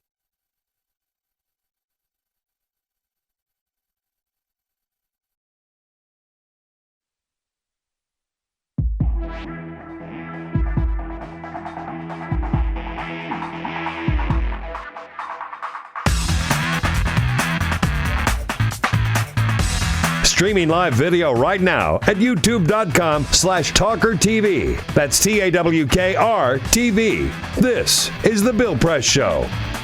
All right, let's make it 33 minutes after the hour on December 23rd. That's a Wednesday. Here we are, The Bill Press Show.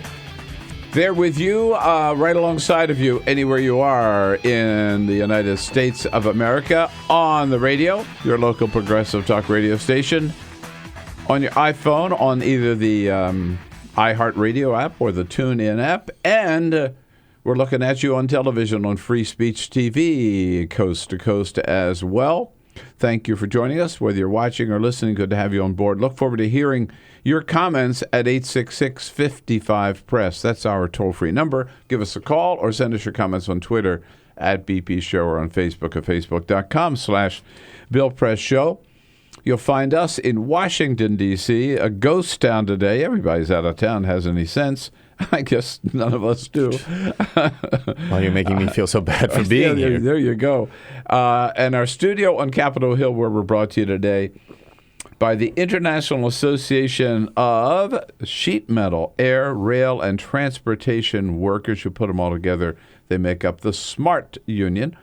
And their website, of course, is smart-union.org under President Joseph Sellers. Check it out. We thank them, salute them for their good work, thank them for their support. And we are very pleased to welcome today for the special holiday edition of the Bill Press Show, my favorite millennial. Oh. Aswin Soup sang. Yes, I said that this morning as you were coming in. I said, my favorite Millennial. And Ray Rogers was very upset that. Warms my heart. So I had to tell Ray, I'm sorry, I've already given my love to Aswin. How are you? What do millennials feel about Donald Trump? Are you in love with him? Millennials are not enamored by future American President Donald Trump quite yet, no. Why? I mean, doesn't he speaking your language? Saying things you like to hear? No, not that you particularly. secretly feel, but he'll say, but you're afraid to say out loud? Not for most of us, not for the vast majority of us, no. I mean, the conventional wisdom, which in this rare case turns out to be very, very true, is that he is speaking very much to the angry, frustrated, aging, oppressed feeling white vote. And that's not very millennial-y. There are a lot of things wrong with my generation, but we have staved off that problem for now. Aswin is with the Daily Beast, where he's a deputy social media director and does some excellent reporting on some topics that maybe other people don't pick up on. That's why we enjoy reading him and having him as a guest on the program. So young people do seem enamored with Bernie Sanders. Do you feel that as well? I'm not asking you whom you're supporting. I mean, among your friends, do you find some interest or excitement about Bernie Sanders? My friends, no. But in terms of... well, you got weird friends. Very weird friends, yeah. Most of my friends are either baby boomers or degenerate Gen Xs, so, you know. The older generation, huh? Sure. Yeah. Not actually. I'm just kidding. Yeah. But no, among my sets of friends, not quite. But as I'm sure you've noticed, whenever he goes to a college campus, it's just his rallies and events are flooded with the same kind of enthusiastic young supporters, who many of whom you would have seen in 2008 at Ron Paul rallies. Right. So he's the oldest candidate. Why the young people flock to him? For many reasons. For his emphasis on college tuition, which obviously means a lot to these young college voters, his opposition to foreign intervention, and just he does represent against Hillary on the more progressive insurgent candidate. So when you have a anti-establishment candidate such as, say, Donald Trump or Ben Carson or even, say, Ted Cruz, who is not really built to resonate with younger, more liberal voters, and then a guy like Bernie Sanders comes along who says war is bad and Wall Street is bad and expanding Medicare and Social Security and college education is good, and that we need to rebuild the American middle class. That has a resonance with these younger, shall we say, more optimistic voters. The question is, and I'm a little doubtful about it based on the numbers I've seen, will the millennials then get out and vote? Oh, are you kidding? We're kids. No, we can't. That's always been the issue. That's always been the issue. Yeah, that is, right? Isn't it? And I mean, the numbers I saw was pitiful. It's down in the teens among the percentage of millennials who actually vote. It's hard. It's hard. At least for now, you need something to the effect of a once-in-a-lifetime candidate, like, of course, Barack Obama, first black president. So yeah, right. But I mean, it's just it's counterintuitive because, I mean, like, Peter, wasn't it last week or a couple of weeks ago, we were talking about there's a movement to lower the voting age in Washington, D.C. to 16, which I'm all for. I'm not going to give you the right to vote if you don't exercise it, right? That's a good point. I mean, seriously, I think it'd be great. I mean, high school kids, they're studying civics, they're interested in politics, a lot of them, right? And it's their future at stake. Same thing with millennials. So these are big issues. Get out and express your voice. Well, I think that's exercise your civic responsibility. That's true. I mean, in a perfect society, all of us as proud American citizens would be out there voting. But I would think young people in particular would want to vote because it's their future. Right? Sure, but at the same time, like, I mean, I think you're being a little bit rough on young kids right now. Just because you have a constitutional right doesn't mean you have to exercise it. Like, you and I could own a gun if we want to, but we don't.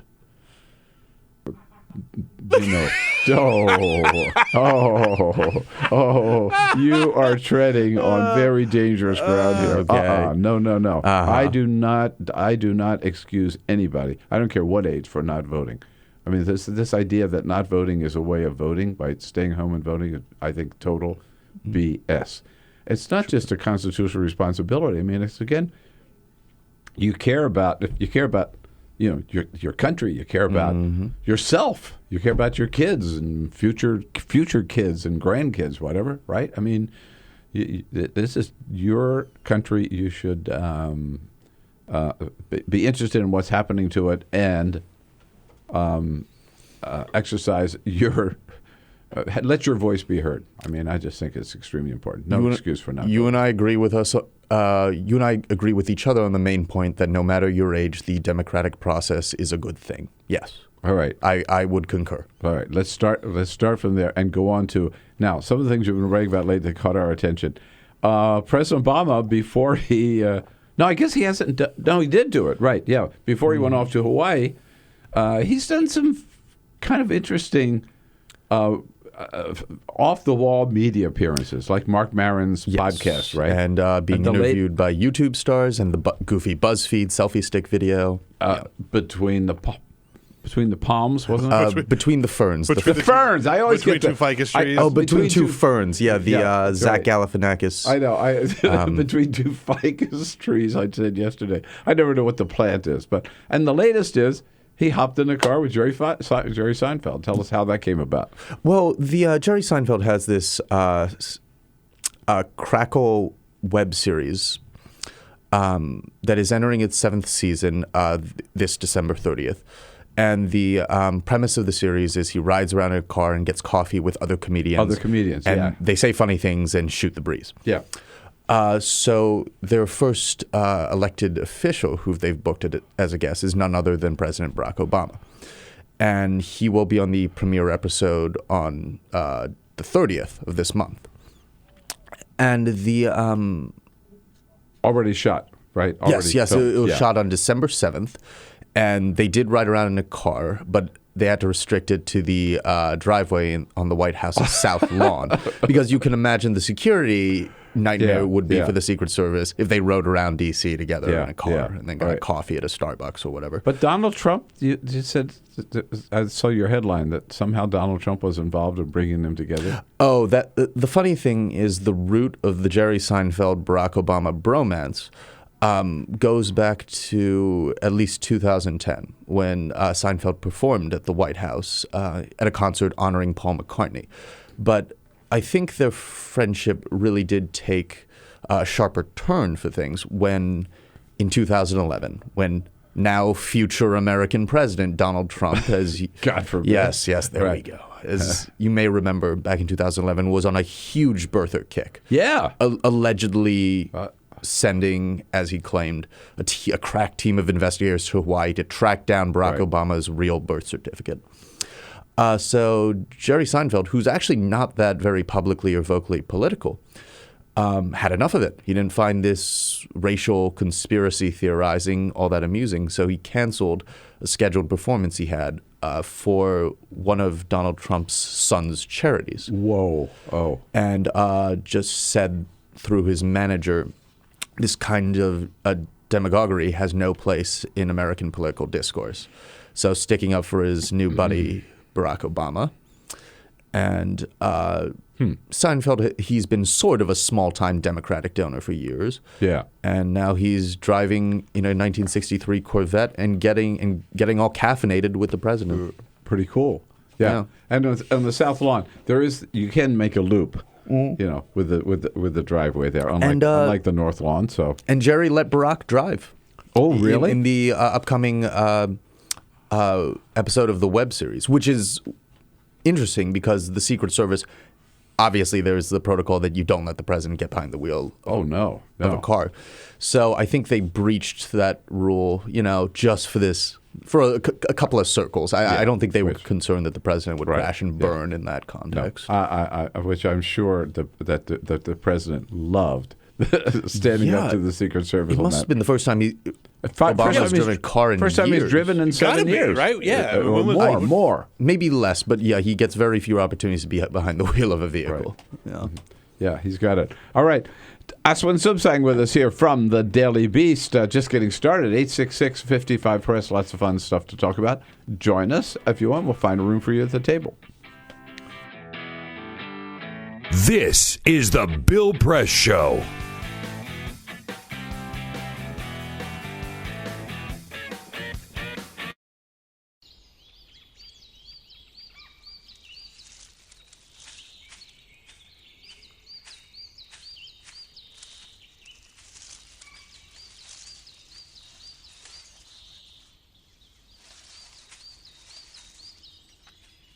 At Earth Justice, we defend the environment in the courtroom.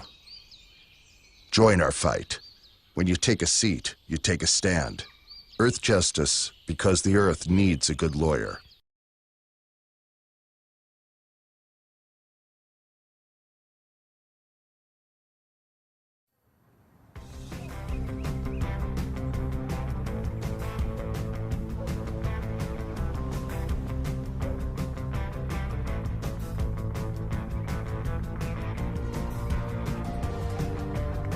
You know, sometimes when I'm walking down the street, I'm not necessarily looking out and seeing all these water-wasting lawns and people that aren't as connected to their neighbors and their lives as they could be.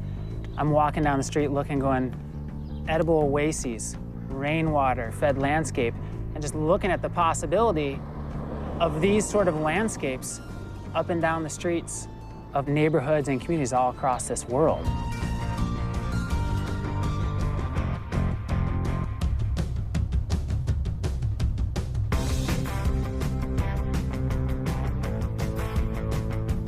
Small actions do ripple and they add up and they have a cumulative impact.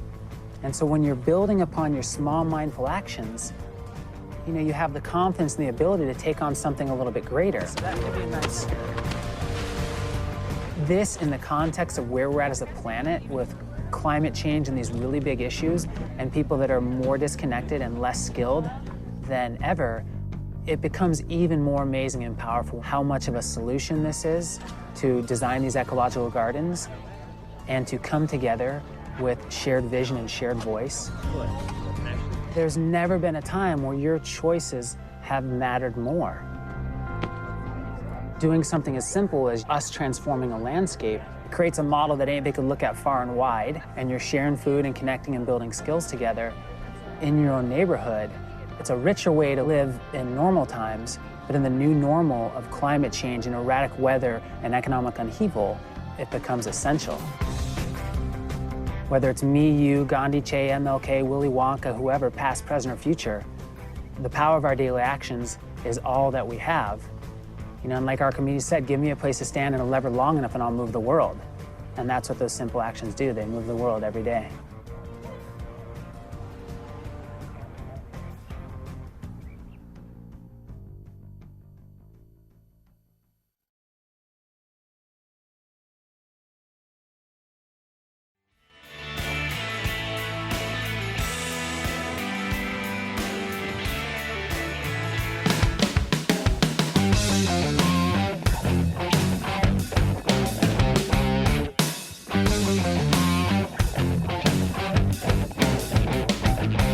This is the Bill Press Show. Here we go. 12 minutes before the top of the hour. Clinton Yates from the Washington Post joins us at the top of the next hour.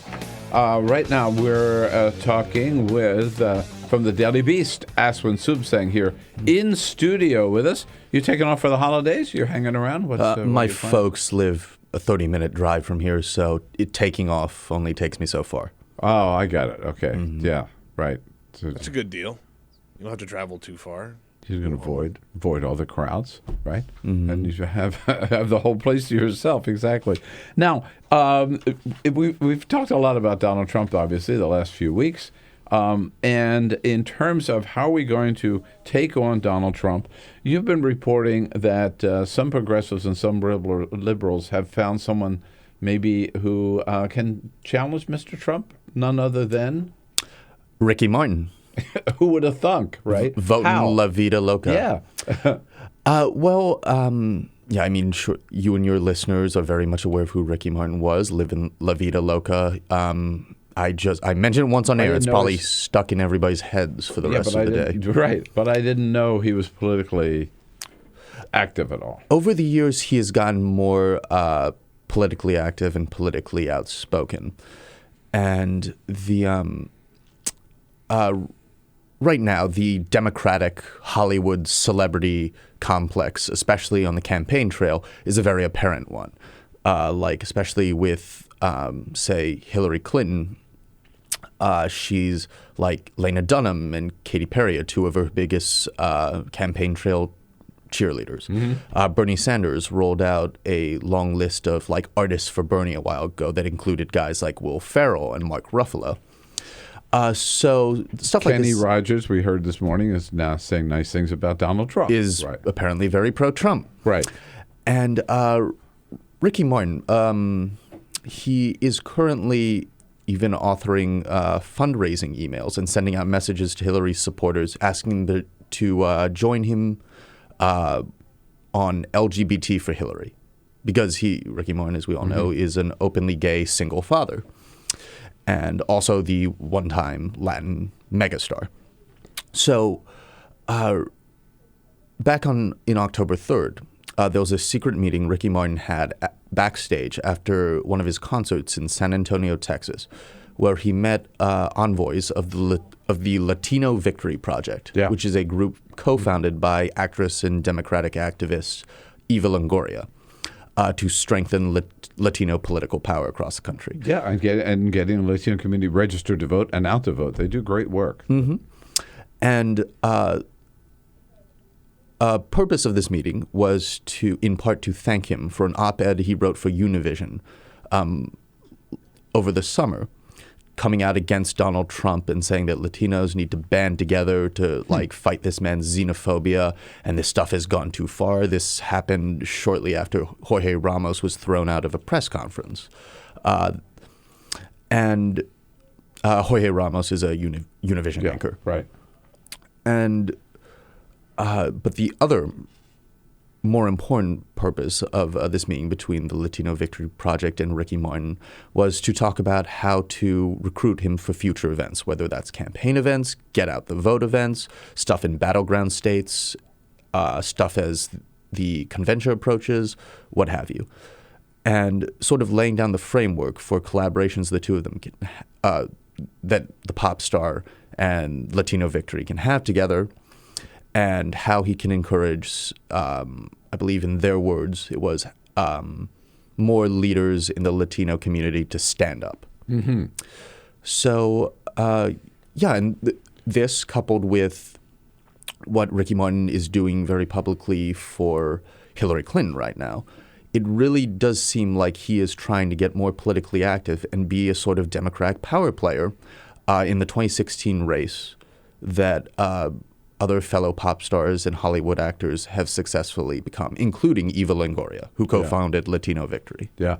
I'm surprised that there haven't been more celebrities come out and express their outrage at some of the things, or disgust at some of the things that Donald Trump has been saying. So there've been a good amount, but the problem is way too many of them have been friends with him for decades. Yeah, I know. Yeah.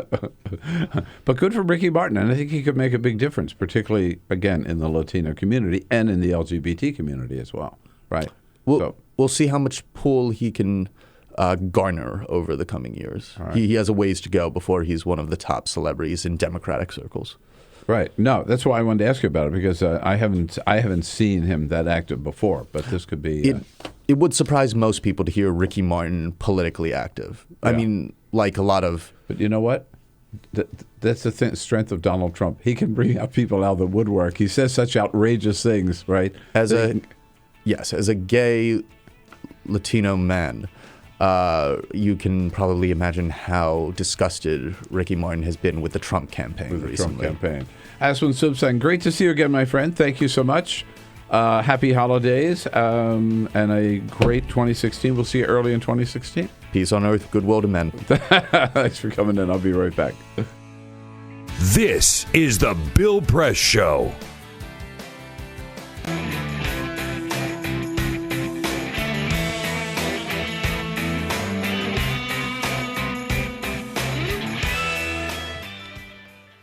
Okay, here we go. Ready for hour number 3. Coming up. Remember, delay time on Free Speech TV to watch hour number 3 until 5 o'clock Eastern, 4 Central, 2 Pacific. But you can catch it right away on our video stream, TawkrTV, youtube.com/TawkrTV. Our good friend Clinton Yates from the Washington Post joins us in studio. And then we'll be joined by Ben Schreckinger from Politico to look at the 2016 political field. All of that coming up in hour number 3. Stay with us.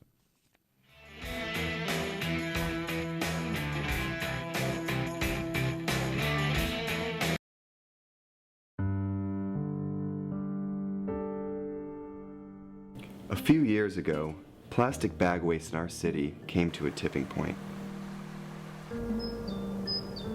It was clear we had a bag problem. My department was tasked to reduce plastic bag consumption. We needed to come up with ways to change human behavior. So we asked ourselves, would you like a bag? What do people really hate? Yep. Getting punched in the stomach.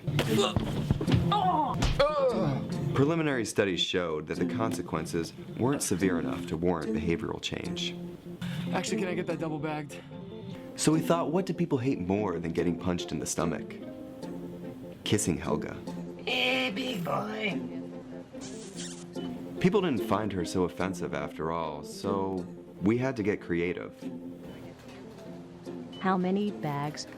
Okay, now, pour this ice water down your pants. We tried everything.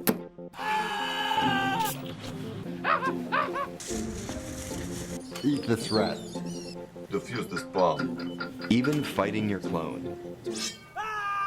After blowing through millions of dollars of government funds on research, I came up with a brilliant idea. Why don't we just charge 5 cents per bag? That's a stupid idea. Would you like a bag? Yes. 5 cents a bag. 5 cents? 5 cents? Do I still have the option of getting punched? Honestly, I don't know how everyone else missed it. Why don't you just get a reusable bag?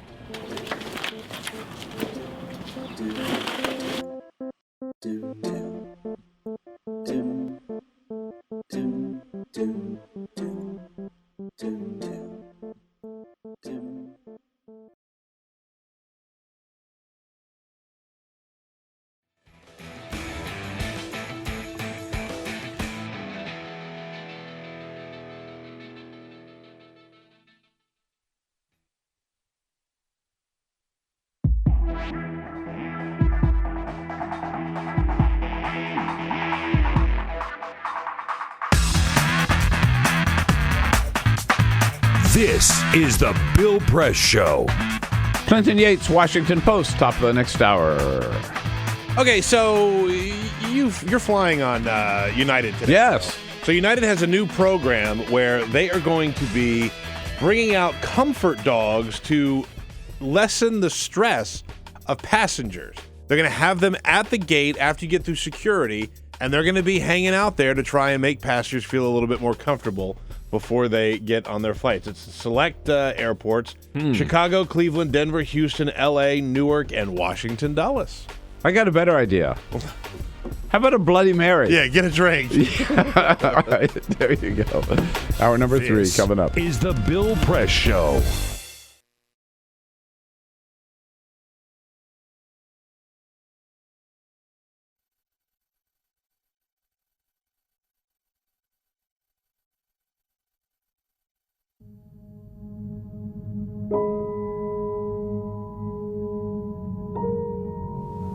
The hardest moments for me is when I'm laying awake in the middle of the night and I'm thinking about all the times I made a pitcher of Kool-Aid with the water, or I boiled a pot of corn or potatoes with the water. Those thoughts just stick with me in the middle of the night, and I feel horrible as a mom that I didn't know that something was wrong, but how could I have known? There's no way I would have known. The spill at Dan River happened when a drainage pipe that ran underneath an ash basin and dam collapsed, sucking out 6 decades of waste and spewing gunk directly into the river.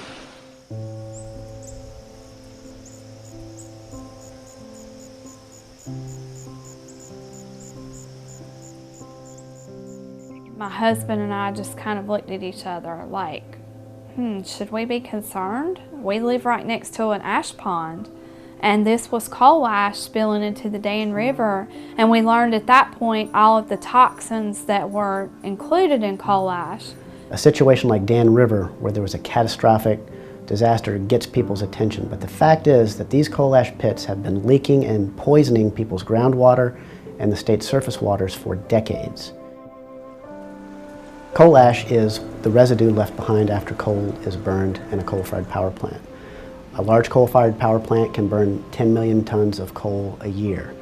When the organic matter in the coal is burned away, what's left behind are these trace minerals, things like arsenic, lead, mercury, selenium, and chromium. And these are highly concentrated. The coal ash can have concentrations of these contaminants that are 10 to 100 times greater than the level in the coals themselves. Coal ash pond number 1 is right behind my house, literally pretty much in my backyard. We were approached by a neighbor who was wanting to have their well tested, and we decided that maybe we should have ours tested as well. They found hexavalent chromium at 4.5 parts per billion. So in talking to the residents, we have discovered anecdotal evidence of an extraordinary number of cancers for this fairly small community. Some of us in the community got together. We started kind of talking about all the cancer that we've seen in some of our family friends in this community. I think we had somewhere in the neighborhood of around 70 names. So we had some help from our river keepers putting a map together, and it was a little shocking to see it. You know, I still have a hard time looking at it. Technically, EPA has not regulated coal ash as a hazardous waste, but it is undeniable that coal ash contains many, many hazardous substances that are hazardous, in fact, to people and the environment. And the only reason they have not been regulated as such is because of intense lobbying efforts by the coal industry and its allies. A lot of these chemicals are simple elements, but when you find them at the levels that they exist in around coal ash ponds, then you're starting to talk about cancer, brain tumors, you're talking about birth defects, developmental problems, neurotoxicity.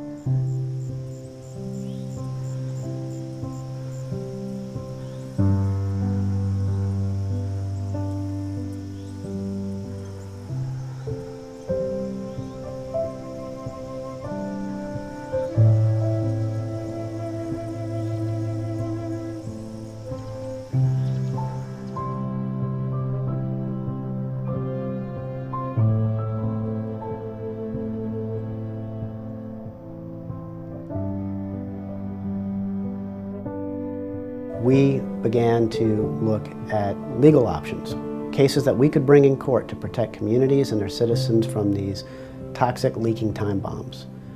In 2002, North Carolina enacted a public financing mechanism for judicial elections. This kept private money out of judicial elections.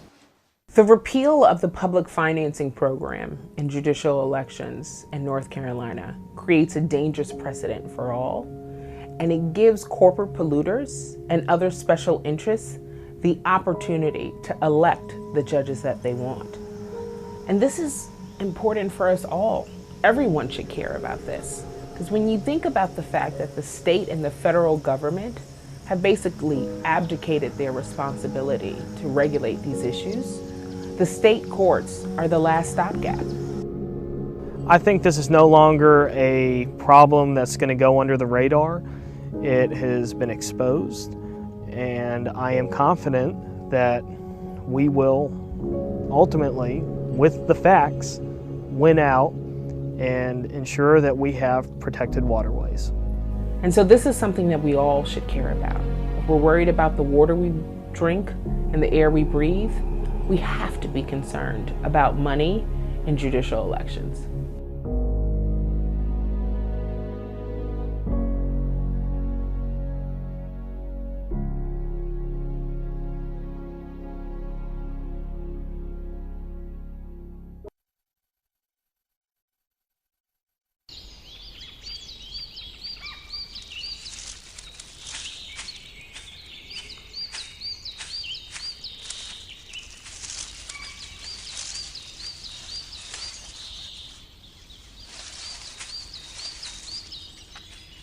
At Earth Justice, we defend the environment in the courtroom.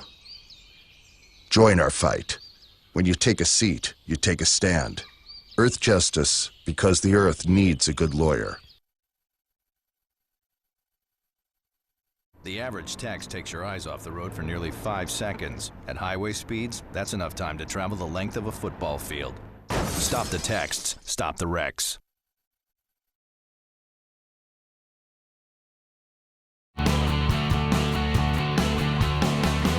Broadcasting around the nation, on your radio, on your TV, and online. This is The Bill Press Show. Latest CNN poll out this morning. Donald Trump 39, Ted Cruz 18, nothing. No matter how disgusting his comments, seems to slow down the Donald. What do you say? Hello, everybody. Wednesday, December 23rd. Here we go. This third hour of the Bill Press Show coming to you live from Washington, D.C., our nation's capital, and our studio right here on Capitol Hill. Usually the heart of the action, although today it's like a ghost town with the president, the vice president, the Senate, and the House all out of, and all of their lobbyists and most of their staffers all out of town. Our last day with you before we ourselves take off for the Christmas holiday. Jamie Benson's already on the road here. The rest of the team in place. Peter Ogburn, hello, hello. Hello, Bill. Ray Rogers, ready to take your calls at 866-55-PRESS. That's our toll-free number. And Cyprian Bowling is here. Doing the job, great job as our videographer, as always. Again, good to see you. And Bernie Sanders last night jumping into, we heard Donald Trump's disgusting comments about slamming Hillary Clinton for taking a bathroom break. Of course, all the men do, but it's only disgusting with Donald Trump when a woman does it. Bernie Sanders says, gee, Donald Trump just discovered something. Donald Trump is very upset. It's very hard for him to deal with. I don't know what his relationship with women has been in his life, but he has discovered that women go to the bathroom. Women go to the bathroom. Go to the bathroom. And Bernie admitted that he himself had taken advantage of the commercial break to go to the bathroom. So there you go. Not just Hillary. Lots going on here. Clinton Yates is going to join us from the Washington Post, frequent guest host here of the Bill Press Show. He'll be here at the top of the hour. Ben Schreckinger joins us at the half from Politico. But first, This is the Full Court Press. Yes, indeed. Just a couple of other stories making news in the NFL. The Pro Bowl roster was announced last night, and of course, Cam Newton leading the way from the undefeated Carolina Panthers. The Pro Bowl has become less and less and less of must-see TV. There is one little hitch here. Cam Newton, while he was selected to play, may not play because the Panthers might be in the Super Bowl, which happens. The Pro Bowl happens just before that. 9 other Panthers, 10 total, were selected for the Pro Bowl. Behind them, the Cardinals, Patriots, and the Seahawks each had 7 selections. The Pro Bowl takes place January 31st in Honolulu. So you have to ask the question, would you rather be at the Pro Bowl in Honolulu or at the Super Bowl? I think they'd probably take the Super Bowl. I think we know the answer to that. Exactly. Big news earlier this week. I know how much you're going to love this story because the Hollywood Walk of Fame got a new star. This time it was. I know how much you love the Hollywood Walk of Fame. I just want to point out again. No, it's worth pointing out. It's worth pointing out. It's a total bogus publicity stunt, and people pay for their stars. They do. They pay to get the stars on the Walk of Fame. They don't really earn a star. You got enough money, you can get your own star on the Hollywood Walk of Fame. The latest addition to the roster was director Quentin Tarantino. Well, he deserves one. He does deserve one. He points out he's got a new movie called The Hateful Eight coming out over Crema. And he says that he was 7 years old when he begged his folks to take him to see Butch Cassidy and the Sundance Kid at the Chinese Theater. So this is a big, big deal for him. Yeah. Congratulations to Tarantino. One of that star should be there. So. Yeah. You know there are some others that should be there too, but of course, a lot of fun. Yeah, of course. You know the whole thing with the Elf on the Shelf? You hear about this Elf on the Shelf thing? You mean the Christmas thing with the... Yeah. So... I didn't know anything about when I was growing up. No, I think it's a relatively new phenomenon. Our grandkids in California are into this. Are they? Okay. Yes, yeah. We don't do it in Ogburnistan. We've shut that down. But the whole idea is parents put out an elf, right? And then it's just like the magic of Christmas. And they say, parents tell kids, do not touch the elf. You cannot touch the elf. If you touch the elf or deal with the elf at all, the magic of Christmas is ruined. Oh, I didn't know that. Okay. Well, so a family in Old Bridge, New Jersey, had the whole Elf on the Shelf thing going on, and their 7-year-old daughter accidentally touched the elf on the shelf. So she did what any forward-thinking 7-year-old would do. She called 911. And she said she needed to report herself because she touched the elf on the shelf. And she felt so bad and she was so scared that Santa wasn't going to come now because she accidentally bumped into the elf on the shelf. She turned herself in. The police convinced her it's okay. Everything is fine. The magic of Christmas has not been ruined just because you touched the elf on the shelf. Sounds to me like the parents might have done too good a job explaining. Ease up a little bit on the elf on the shelf thing, right? If you think the kids have to call the cops because they touched it, you maybe committed a little too much to Elf on the Shelf. All right, always look forward to seeing our good friend Clinton Yates, Washington Post columnist, mainly covering the sports field, but he basically has something to say about anything that's happening. And joins us on our news line this morning. Hello, Clinton. How are you? Good to talk to you. Good morning, Bill. How are you? I'm good. I want to start. I know we Hold on. I have a couple quick thoughts. I know I kind of interrupt you. That's right. The elf on the shelf, by the way, there are a lot of people that believe that it is promoting a police state. Where people use it because, it makes kids fear when they're supposed to be in safe spaces. Interesting concept. I don't disagree with that, by the way. Like the level of fear that these kids have over this elf on the shelf thing, right? The elf is always watching. Yeah. The elf is always watching. Second thing. Whoa. This is it before we start. Peter, you stole Ogburnistan from me, so maybe you want to give me some credit on what that actually is before we go on. That's my home life. At home. Ashburnistan is the name that I made for where the Washington football team has their headquarters. Aha. I got it. Okay. Anyway, it's a whole thing. All right, a whole thing here. You guys. All right, now can we start now? Yeah. I was just trying to make a football segue, my bad.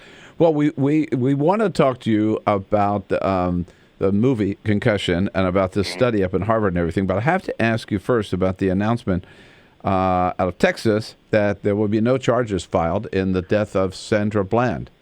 Is this a case of here we go again, police getting away with basically anything? I would agree with that, and also you got to remember that case was sort of early in all this. There was the weird video. Yeah. There was what people thought were doctored photos. And then there was, what appeared to be a suicide. So I think it was one of those deals where it was tough to believe that there was going to be an indictment just because, where that is in the world and what people think about that. It's hard to not hard, but I think it's hard for someone to believe that one person is criminally liable. So I don't know. I mean, I don't expect a lot out of grand juries in my life, but at the same time, really, nobody. She got pulled over for a traffic stop and then she's dead. Something really, really wrong there. Right, and the videos from the jail were pretty disturbing too, right? Absolutely, they were terrifying, and you can hear her because she was an activist. You can hear her yelling, "Thank you for filming this," and it's very spooky and almost ghoulish to watch. But you have to understand what people are going through at this point in the country. Yeah, right. And so people look at that and they see that, and then nobody held accountable or responsible.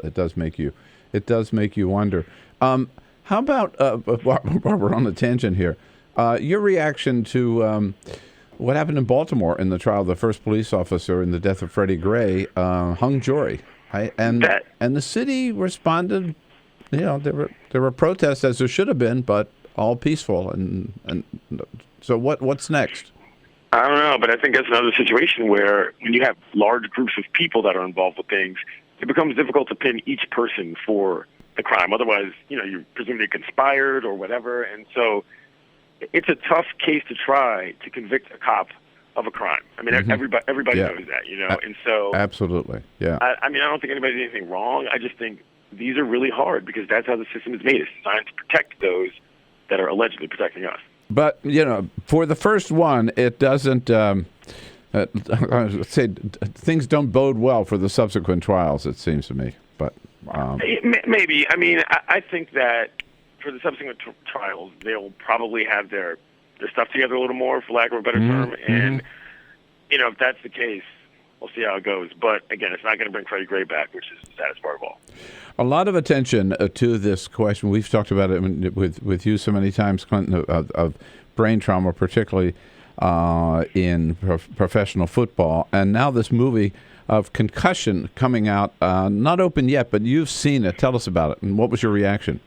The movie is very, very good for people who aren't necessarily hugely following this story. Football fans, parents, sports fans, you know, some people, if you use a very wide sort of swath, they all know about that doctor and everything that he did and sort of how that situation played out. But for people who are sort of casual fans who don't follow the blow-by-blow of how the NFL deals with the concussions, there's going to be a lot of things that they learn in this movie, and that's what sort of the best part is there is some level of education because you're explained why concussions are actually so dangerous. They're not just some word on a screen. You know, how they affect your body is actually explained, and I think that's probably the best part of the film, to be quite honest, on the takeaway, is that you learn the science, and that's really what he was trying to do to the NFL. Learn the science. It'll change your mind. Well, this is the story of the doctor who discovered CTE, correct? Yeah, and he was based in Pittsburgh, and if anybody knows the Pittsburgh Steelers, they're, you know, one of the oldest, sort of hardest core franchises in the NFL, and so, you know, a lot of players from that team were turning up dead, and one doctor kept looking into it, and that's what he found. He found CTE. People who played in the 70s, think about the hits they were taking. Think about how long they played. Think about the gear that they had. Peter, I've asked you this a ton of times on the air. Would you let your kids play football? No way. Nope, no way. It's just not even an option in my house. The kids won't play football. Right. And I think that there are still a large percentage of people who feel that way, but still don't necessarily know all the science or the history behind how the NFL dealt with it, which was rather shady. Well, the NFL has such. I mean, they owe it to society, right? I think to get involved, get ahead of this, absolutely, help figure this out, right? Because this is the biggest stage. Yeah, you say in your story, Clinton, that the movie portrays the NFL, I'm just quoting you here, as not only willfully harmful to its players, but borderline criminally negligent. Yeah, I mean, if you think about what they knew, you can't say on the record cover it up, but you can say that they did not admit. You've got to believe that they were basically turning a blind eye to a huge problem with their workforce, which makes sense if you are a strict capitalist and a cold-hearted robot. But if you're an actual human being, it doesn't work that way. You know, you can't just use people's lives up for the sake of a buck. But, man, I mean, that's the thing. I think there's a lot of NFL fans that are going to see this movie and end up watching football in a completely different way, not just from a X's and O's standpoint, but from a psychological standpoint. It's different, man. We've all changed in terms of those of us who actually care now, and it's really hard to watch games sometimes, you know? Some guy gets knocked out, you instantly start thinking of his wife and kids and all of his family when I don't know, I don't think that used to be a real part of the experience in terms of the casual fan, but it definitely is now. I mean, for so long, even on, sports highlights and things, right? Like they would highlight up until like 5, 6, maybe 7 years ago, they would highlight, biggest hits, right? They'd have like a rundown of the 10 biggest hits of the weekend, right? Yeah. And, Jacked Up. Yeah, jacked up. That's it. And and there's a part in the movie where, it's not some huge giveaway, but he watches that segment in the movie, and you realize how completely brutal and I don't know. It's hard to watch football hits when you're not actually watching sort of a football game, and that's what this movie shows you. Okay, so I'm not a big sports fan, but I was under the impression from all of our talk that the NFL was finally recognized this problem, taking it seriously, and taking some steps. They had that big settlement and everything, and so now there's this big study of CTE up at Harvard. The biggest study of this ever, and the NFL this week announced they want nothing to do with it, right? They're putting no money into it. I mean, how callous can they get?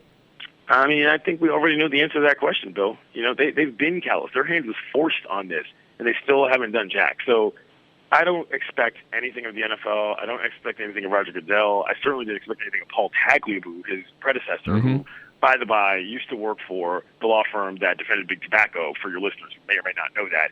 That's the stock that he comes from. I mean, this is what you're dealing with. These guys are going to do whatever they can to keep up the veneer that Sunday is a sacred day where, guys go out and do what they want to do because they want to do it as opposed to sort of they have to, and they end up getting hurt. Yeah, and as you say, they just use these people up, right, and then throw them away and put some other young guy in there, right? Yeah, I mean, and if Peter, sacrifice. I know you played high school football, but have you ever known a guy who played in the pros, like NFL, just personally? Not super well. No, I played with a couple of people who actually went on to become NFL players, but I don't know them after they became NFL players. I went to college with a guy named Jacob Bell. He was an offensive lineman. He played, I want to say, for the Rams for a while. And he was an O-lineman, which means he has sort of a longer career in terms of longevity if he's any good. But one day, you can look this up, he just stopped. He was like, I can't do this anymore. I'm beating my brains in, and I'm a relatively smart person. I've made enough money to be comfortable enough. However, I actually want to be able to function for the rest of my life. Guy just walked away from the game. He was in his prime. That's incredible. By some arguments. But, yeah, and I always remember that because I was like, you know what, that guy was cool when I knew him. And I appreciate the fact that he was willing to just step out. Yeah. Well, you can see it all in this movie, Concussion. When's it open up? Do you know? Christmas. All right. Yep. With Will Smith starring in Concussion. Hey, Clinton, Merry Christmas to you, my friend. And happy holidays. Happy holidays. We look forward to seeing you early in 2016. Hope so. In fact, I might announce you're going to be here as guest host. Hosting. Next Monday, Tuesday, Wednesday. All right. Yeah, a little bit of a plug there. We'll be doing a little end-of-year situation. It'll be fun. All right. Just don't do too good a job, all right? Always for you. All right. Thanks, Clinton. Talk to you soon. All right. See you later. Bill. This is the Bill Press Show.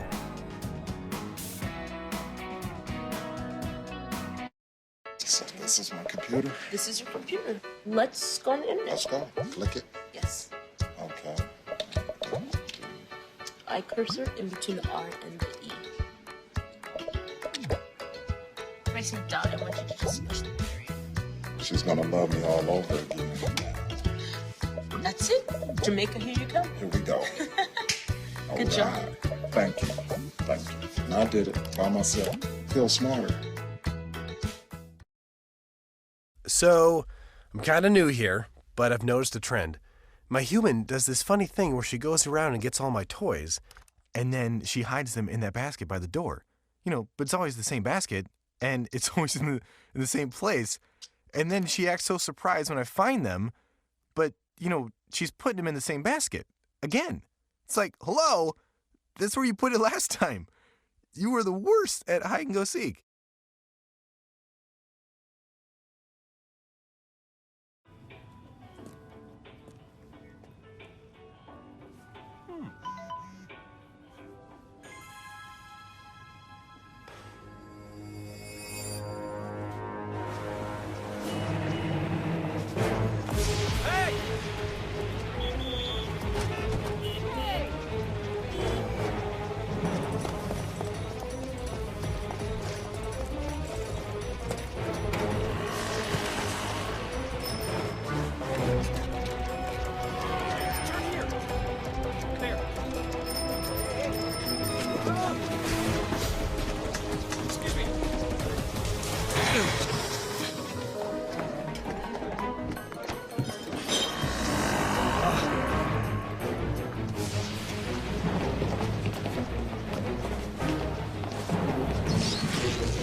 Same time next week?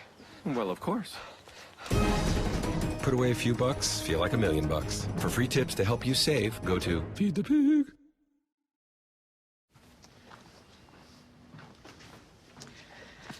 All right. I know this isn't any fun to talk about, but we should. Okay, so who's gonna do what? I'll pack the dead batteries. Great. I'll only put what I don't need into a duffel bag. Perfect. That's totally unhelpful. No problem. Meanwhile, I will try to comfort everyone by speaking in a calm voice. And I'll try to get the generator going without any gas. Oh, let's not forget the cell phones, which probably won't work. Right. And who is going to handle supplies? I can forget to do a list for us. Thanks, pal. Well, I think we couldn't be any less prepared. I'm proud of you guys. Talk to your kids about who to call, where to meet, what to pack. Visit ready.gov/kids for tips and information. Hey, thanks for stopping by. You know, I followed your character since the first episode. I'm a big fan, big fan. Thank you. And listen, your storyline, it makes for incredible TV drama. Thing is, your drug use is very adult content. Too adult for the kids. So I'm gonna have to block you. Oh, man. Yeah. Well, have a good one. You're a nice lady.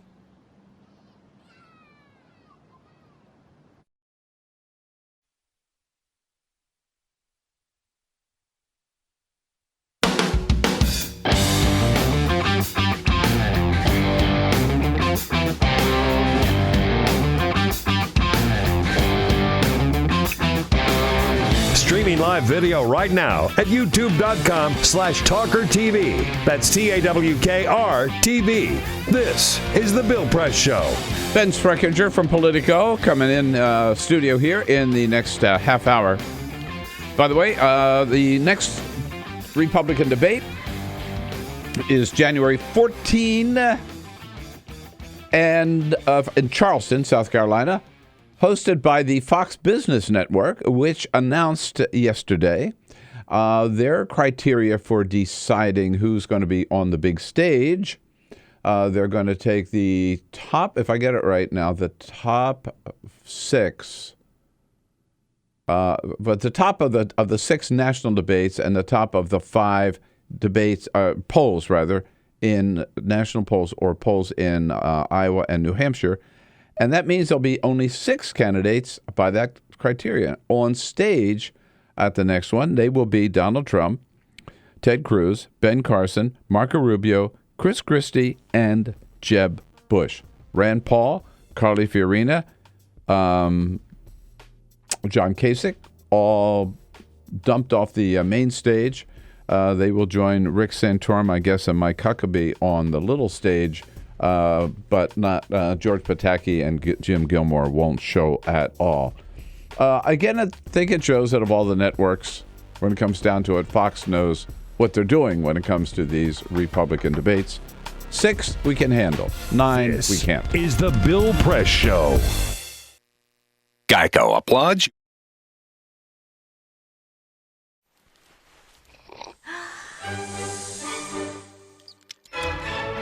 When I started learning about nutrition, about which, by the way, much less is known than you might think, I learned that what mattered most about one's health was not necessarily the nutrients, good or bad, that you were consuming or staying away from, or even the calorie counts. But what predicted a healthy diet more than anything else is the fact that it was being cooked by a human being and not a corporation.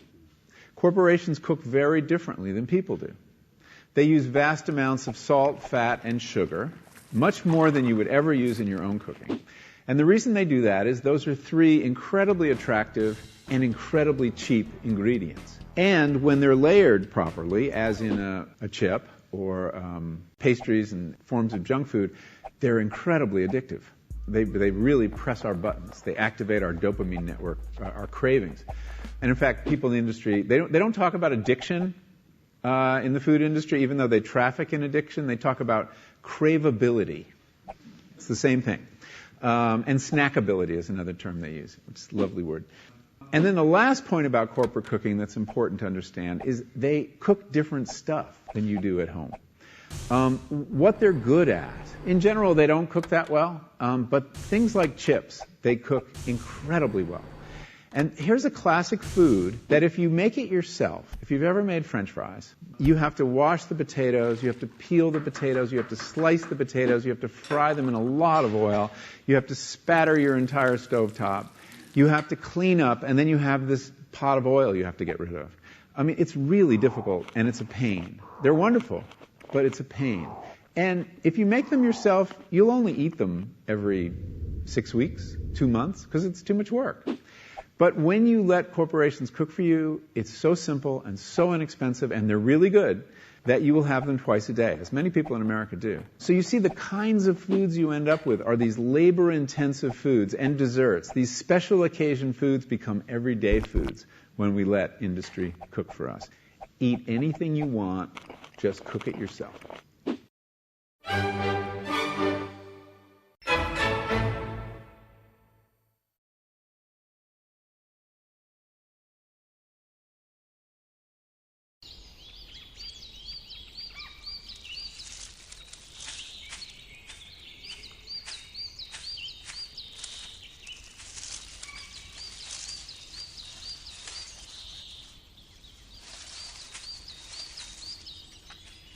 At Earth Justice, we defend the environment in the courtroom. Join our fight. When you take a seat, you take a stand. Earth Justice, because the Earth needs a good lawyer.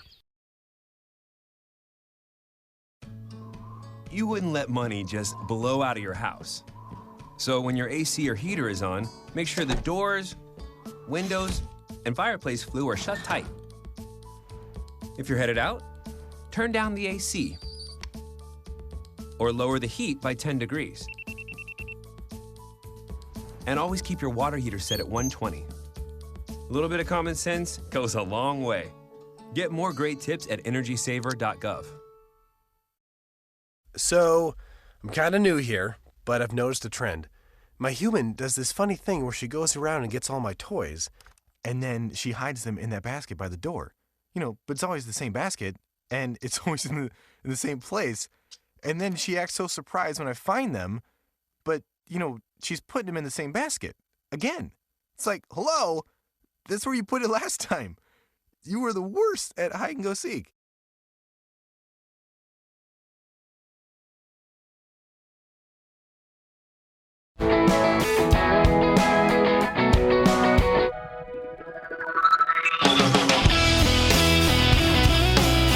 This is the Bill Press Show. All right, 33 minutes after the hour. Hello, hello, hello. Good to see you today. It is the Bill Press Show.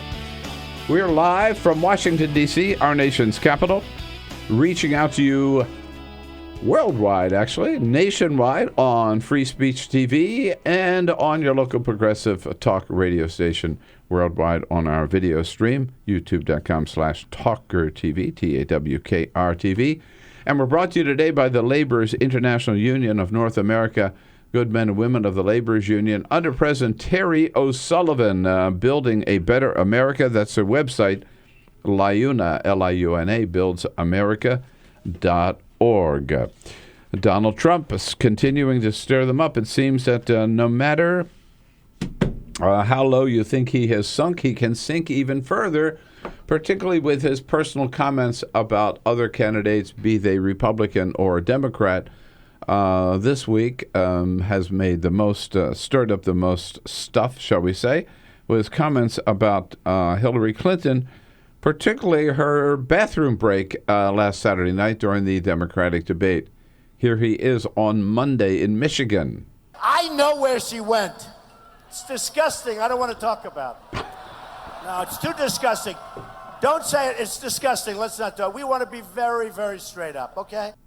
All right. Yes. So disgusting that a woman has to go to the bathroom. Bernie Sanders pointed out that men go to the bathroom too, and that Donald Trump just discovered that women do also.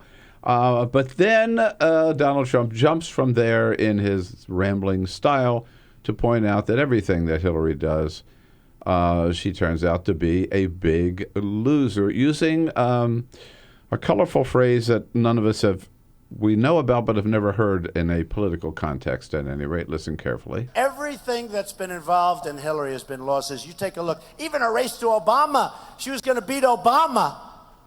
I don't know who'd be worse. I don't know. How does it get worse? But she was going to beat. She was favored to win. And she got schlonged. She lost. She lost. Ben Schreckinger for Politico covers Donald Trump. He was there at that rally in Michigan on Monday. Hello, Ben. Good to see you. Hey, good to be back. Thanks for coming in. So you're there at this rally. You hear Donald Trump say "schlonged." What's your reaction? It actually floated right by. A lot of I didn't notice it until people started commenting about it online. A lot of other reporters sitting there also didn't catch it or didn't flag it as potentially it's sort of controversial. That free-flowing style of his, right? Yeah, Yeah, and schlonged. It's not a word that's trotted out very often, and it sort of sounds like it's monosyllabic. It sort of just sounds like a catch-all for she got whooped. She got clobbered. She got shellacked. I'm sure it's a word that he probably uses a lot, and he doesn't even think about the propriety of saying it. That he's used it at least once publicly in 2011, also in an electoral context. It was actually two women running against each other, and he said one got schlonged by the other. Yeah, I mean, go figure with Donald Trump. But tell me about what's it like, a Trump rally? I mean, the video we've seen of these Trump rallies are just, they're out of control. Yeah, it's electric. It's been electric since July. There were about 7,000, maybe 7,500 people in Grand Rapids. Roger Stone, who I spoke with yesterday, said it was the biggest thing. This is a former Trump advisor who's still supporting Trump. He says it was the biggest thing to hit Grand Rapids since the opening of the Gerald Ford Museum, which he said he was there for and was very boring. This was not boring. Over a dozen protesters interrupted him. Trump reacts variously to them. The crowd reacts variously. Sometimes they shout them down. Sometimes it gets a little violent. Sometimes there are scuffles. These protesters. How does Trump handle them? I mean, it really varies. He ran the gamut on Monday night because he was interrupted so many times. At first he would say, "Oh, be very nice to them." And he has this line whenever protesters interrupt him. Well, one time I was rough with them. I said, "Get them the heck out of here." The press said it was too rough. The next day I said, "Be very gentle with them." The press said, "Oh, Trump's gone soft. He's weak." So he was saying, be nonviolent with them. At one point he said, if we could only sit down with these young people, I think they'd really like our message. And then he started mocking them. He got fed up with them. He said, "Oh, these guys are very non-combative," almost taunting them for not putting up a fight with security. One guy, he said, "Oh, he had his hands up like Mike Tyson, and yet he didn't throw a punch. What a tough guy." So I get the impression from never having been to a Trump rally, he doesn't come. Is there any message? He doesn't come with any prepared remarks, right? I mean, he just rambles, right? Excuse me. He usually does not. He'll sometimes have notes. About issues. Is there any substance to his? Sure. He doesn't talk about issues the way most other politicians do, but in Michigan, for example, he talked at great length about outsourcing. He talked about what he would do to prevent Ford from moving its operations overseas. He said that he would levy tariffs if they moved to Mexico, right? Right. So it's not the way that most other politicians talk about issues. He talks about veterans. He talks about giving them access to private health care. He likes to talk about Bowie Bergdahl and how he would have Bergdahl shot. So sure, he talks about politics and policy. He just does it in a very unusual way. There are stories, and I was talking about this last night on MSNBC, that some of the conservative talk show hosts, some of the leading conservative talk shows, Glenn Beck, Mark Levin, Rush Limbaugh, are suddenly saying nice things about Ted Cruz and moving away from Donald Trump. Is that because you think they're starting to recognize that maybe they could lose everything with Donald Trump? Were he the nominee? You know, I'm not sure. I think Glenn Beck has been a Cruz guy through and through all along. Levin and Limbaugh definitely were not happy when Trump went after Cruz. Called him a maniac. Yeah, when Trump called Cruz a maniac. That appears to be a big part of the reason why Trump has backed down from his criticisms of Cruz, especially at the last debate. He had an opportunity to go after Cruz again. He said, he's concluded that actually Cruz has a wonderful disposition. I don't actually know since then if Limbaugh and Levin have continued to drift more towards Cruz. I think they certainly didn't like seeing Trump take him on, but I don't know where either of them stand between the two of them at this point. So do you think that the battle for the heart and soul of the Republican Party is between Trump and Cruz, or is it between Trump, Cruz, and somebody else who might be, quote unquote, more establishment? I would read at the primary. I would say it's the latter. I'd say that there is still a slot for someone who's more traditional in background and demeanor and more moderate in terms of ideology, whether that's Christie or Bush or Rubio. Kasich we can probably count out at this point. But the extent to which you could have it's sort of telling the extent to which you can have a big part of that battle take place between Trump and Cruz, and there really is no standard bearer yet for this whole other wing of the party that used to sort of dominate this process. Someone will probably emerge, but I don't know who yet. This whole other wing, meaning the establishment wing of the party, or the main Republican Party as we used to know it. Right. Yeah. What was once just the Republican Party, more or less. All right. So the last time you were here, Donald Trump had been attacked you by name publicly, right, from the podium. Yes. Is he still out after you? He has given it a rest recently. Oh, Ben. I suppose it's a sign that I haven't been writing big enough stories that really catch his attention. Or you haven't been saying nasty enough things about him, maybe, or something. Well, I never say nasty things about Donald. Okay. I try to just report on what's going on. He doesn't always like to read about it. That's apparently right. So he's certainly going after the mainstream media. He's insisting that this schlong thing is not vulgar, does not, in fact, refer to an oversized private part. And saying the mainstream media knows this and is sort of intentionally misrepresenting. He's blaming the mainstream media for his use of the term, huh? Yeah. I saw him go out the other day after George Stephanopoulos. I mean, that's one of his shticks, is to attack the media, right? So wear it as a badge of honor. I hope you do. Sure. And I hope he attacks you again and again, right? Just some insights on the campaign trail, particularly the Donald Trump campaign trail, with Ben Streckinger here from Politico, Politico.com. Join the conversation at 866-55-PRESS. We'll be right back.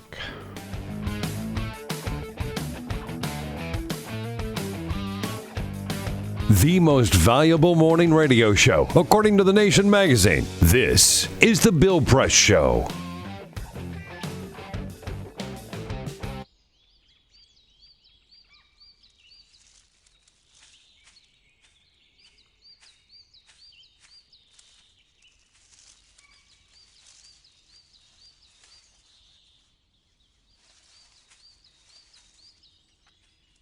At Earth Justice, we defend the environment in the courtroom. Join our fight. When you take a seat, you take a stand. Earth Justice, because the Earth needs a good lawyer.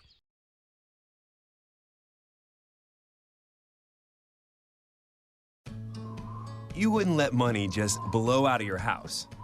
So when your AC or heater is on, make sure the doors, windows, and fireplace flue are shut tight. If you're headed out, turn down the AC or lower the heat by 10 degrees. And always keep your water heater set at 120.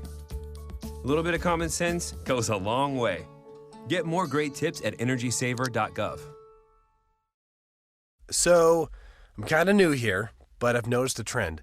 My human does this funny thing where she goes around and gets all my toys, and then she hides them in that basket by the door. But it's always the same basket, and it's always in the same place. And then she acts so surprised when I find them, but, she's putting them in the same basket. Again. It's like, hello? That's where you put it last time. You were the worst at hide and go seek.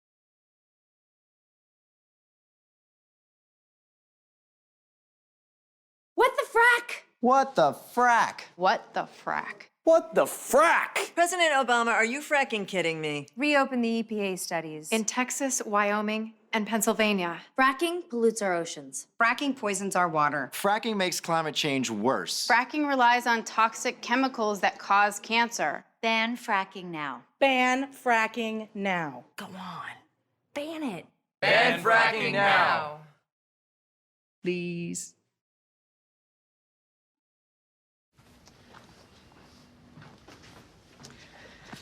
All right. I know this isn't any fun to talk about, but we should. Okay. So who's going to do what? I'll pack the dead batteries. Great.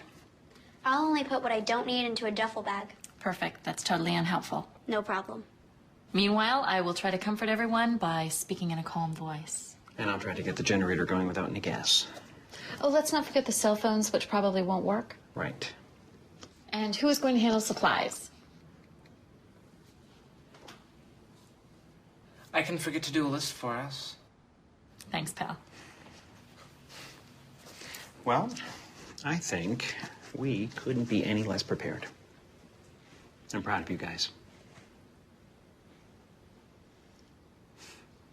Talk to your kids about who to call, where to meet, what to pack. Visit ready.gov/kids for tips and information.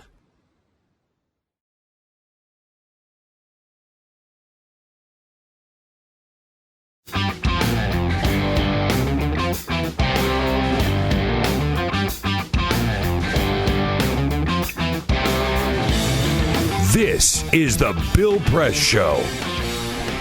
Here we go at 13 minutes before the top of the hour on a Wednesday, December 23rd. The Bill Press Show. We are going to be on the best of for the 24th and the 25th while we're all enjoying our Christmas celebration in various parts of the world or the country. And Clinton Yates from the Washington Post will be here next Monday, Tuesday, and Wednesday as a friend of Bill and as a guest host. And I'll be back on whatever that Monday is. I think it's January 4th. Ben Schweikinger is here from Politico, talking about the campaign trail, particularly, getting out there following Donald Trump, taking your life in your hands, man. So the next debate, I mentioned just before the break, at the half hour, it's on Fox Business Channel from Charleston, South Carolina, and they've given the polls that they're going to be checking. If you look at those polls today, national or in the New Hampshire or Iowa, only 6 candidates would make the big stage. And they would be, of course, Trump, Cruz, Carson, Rubio, Christie, who am I missing? Bush. And Bush, right. But no Rand Paul, no Carly Fiorina, no John Kasich. Are you surprised? No, it's sort of about time. I don't think that there are many people who think that Kasich or Paul or Fiorina has a real shot. I think it's been at least a couple months since people thought any of those three had a shot. Yeah. So, it may bring some more order to this race, bring order out of chaos. And 6 is sort of a manageable group, right? Size. 9, I thought it's far too many people on stage, right? And I'm interested in Christie. I mean, at one point we had all written Christie off, and yet he's gone up to New Hampshire, and he seems to be improving his status, and he could be the establishment candidate that emerges. And Bush isn't dead yet either, really. Almost, but yeah. What's your take? They've both had sort of mini comebacks, mini boomlets. Christie's has been a little bit longer in the making. I think Jeb's is really more since that last debate. I think people just responded positively to him finally giving Trump some strong pushback. Christie has this, go for broke in New Hampshire strategy, which has let him creep back in the conversation. I think it also helps the fact that this primary has turned so decisively towards national security. Has really hurt Ben Carson, has helped Christie hang on. The Christie campaign's problem is that they haven't articulated a path after New Hampshire. Because after New Hampshire, Nevada, I don't think they're organizing in a big way there. South Carolina, not a Christie state. Then you have the SEC primary. You have some northeastern states like Massachusetts where maybe Christie could play. Right now, Trump's dominating. But other than that, it's mostly southern states. So he could have a strong showing in New Hampshire. It's not clear what he does from there. Right. Now, in terms of people saying, okay, we got Trump and now Cruz is moving up, but a lot of party, I hate that word establishment because I'm not sure there is any establishment Republican Party left, but some serious Republicans are saying, look, we can't win with either Trump or Cruz. We could lose all three, House, White House, and Senate with either one of those two. So we need an alternative. And you've got the ones we talked about, Rubio, Christie, Bush. You just talked about Christie and Bush. My question about Rubio is Rubio the one? And if so, why hasn't he done better? There just seems to be something where Rubio doesn't quite click. What's your read? Yes. I think that has been the chatter for the past couple of weeks because there was a period where Rubio really did look like he was going to close down the establishment lane. Jeb's donors have been loyal. Christie has managed to get back in the conversation. I think Rubio's not a perfect candidate. He's vulnerable to the fact that he's a first-term senator. Ted Cruz is as well, but Rubio comes across as much younger, and the Obama comparison, I think, lands on him more squarely. He's running a similar upbeat campaign. Obviously, immigration is something. His pragmatism on immigration would really, really help him in a general election, make him a real threat to Hillary Clinton. Is really hobbling him here, it seems. He's tried to sort of drag Cruz in with him on immigration. It doesn't seem to be sticking. He picked the fight with Ted Cruz on immigration, and I think he loses that fight. Yeah, it's all of these candidates are bloodying each other right now, but I do think that Cruz just has credibility. Whatever happened in 2000 primary with the primary voters, right? Right. That it just comes across as hollow trying to tag him as conciliatory on immigration. Cruz at heart may really be a pragmatist on immigration, but I think he successfully sells himself as a pure ideologue on that stuff, and I don't think Rubio's attacks have landed. Yeah. All right. So you're out of the so when's your next political rally? I hope are the candidates going to continue to campaign all through the holidays? So Trump, it appears, is not back until the 28th, which is Monday. So I'll be off in Puerto Rico next week. Someone else will be covering Trump's next few rallies. Well, I think for all of us, what we can hope for from these candidates is they do like President Obama. Just take 2 weeks off. We can do without you for 2 weeks. We don't need to hear from you for 2 weeks, but we probably won't be so blessed. In Puerto Rico, have a great Christmas. Thanks so much, Ben, for coming in today. Thanks. Yeah, Merry Christmas to you. See you early in 2016, and I'll be back and wrap things up with a parting shot. This is the Bill Press Show.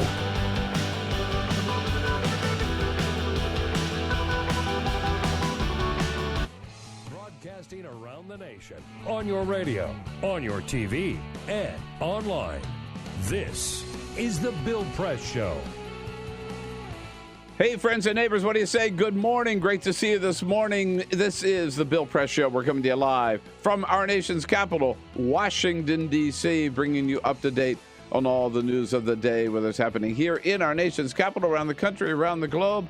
Coming to you live on your local progressive talk radio station, on Free Speech TV, and worldwide on our video stream, TawkrTV. Events in the nation's capital.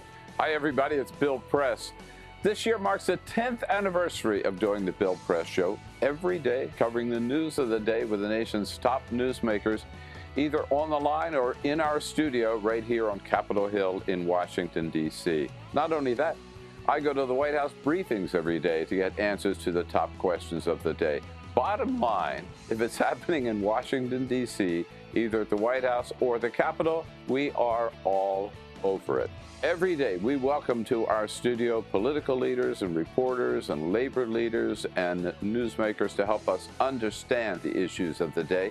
You know, we started out as a radio show only, but over the years, we have branched out to all forms of the new media. So today, we're not just a radio show. We are podcasting, streaming audio, streaming video, and we are simulcast live on Free Speech TV nationwide, reaching out to 40 million households on Free Speech TV, in addition to hundreds of thousands on local radio stations and online.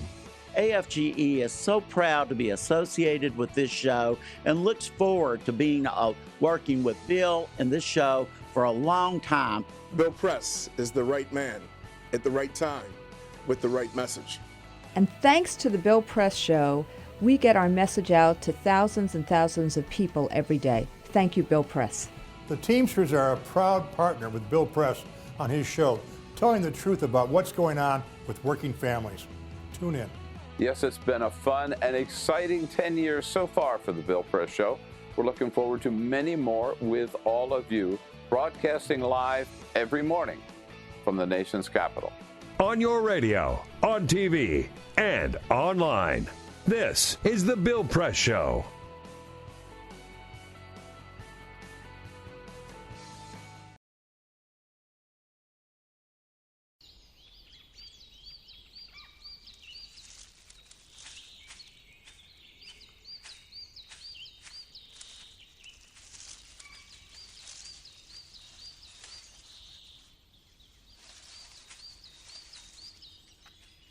At Earth Justice, we defend the environment in the courtroom. Join our fight. When you take a seat, you take a stand. Earth Justice, because the earth needs a good lawyer.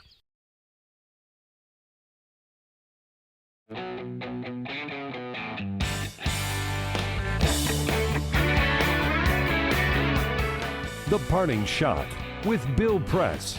This is the Bill Press Show. Well, as we've been talking today, the latest Quinnipiac poll among Republicans nationwide shows Ted Cruz closing in on Donald Trump, which means two things are happening. One, Republicans are starting to realize that with Trump at the head of the ticket, they could lose everything, the White House, the Senate, and the House. And two, Republicans are waking up to the fact that Trump is not any real conservative. He's for single payer. He's for an assault weapons ban. He's for improving relations with Cuba. So more and more Republicans are now looking for an alternative, and they're moving toward Ted Cruz. Really? I mean, Cruz is so extreme, he'd also lose the White House, Senate, and House. All I got to say is, with Republicans forced to choose between Donald Trump and Ted Cruz, things are looking a lot better for Democrats in 2016. That's it for today, folks. So we just leave you with the best wishes from all of us for a very, very Merry Christmas for you and your loved ones, and a great Sweet 16. We'll see you in Sweet 16. This is the Bill Press Show.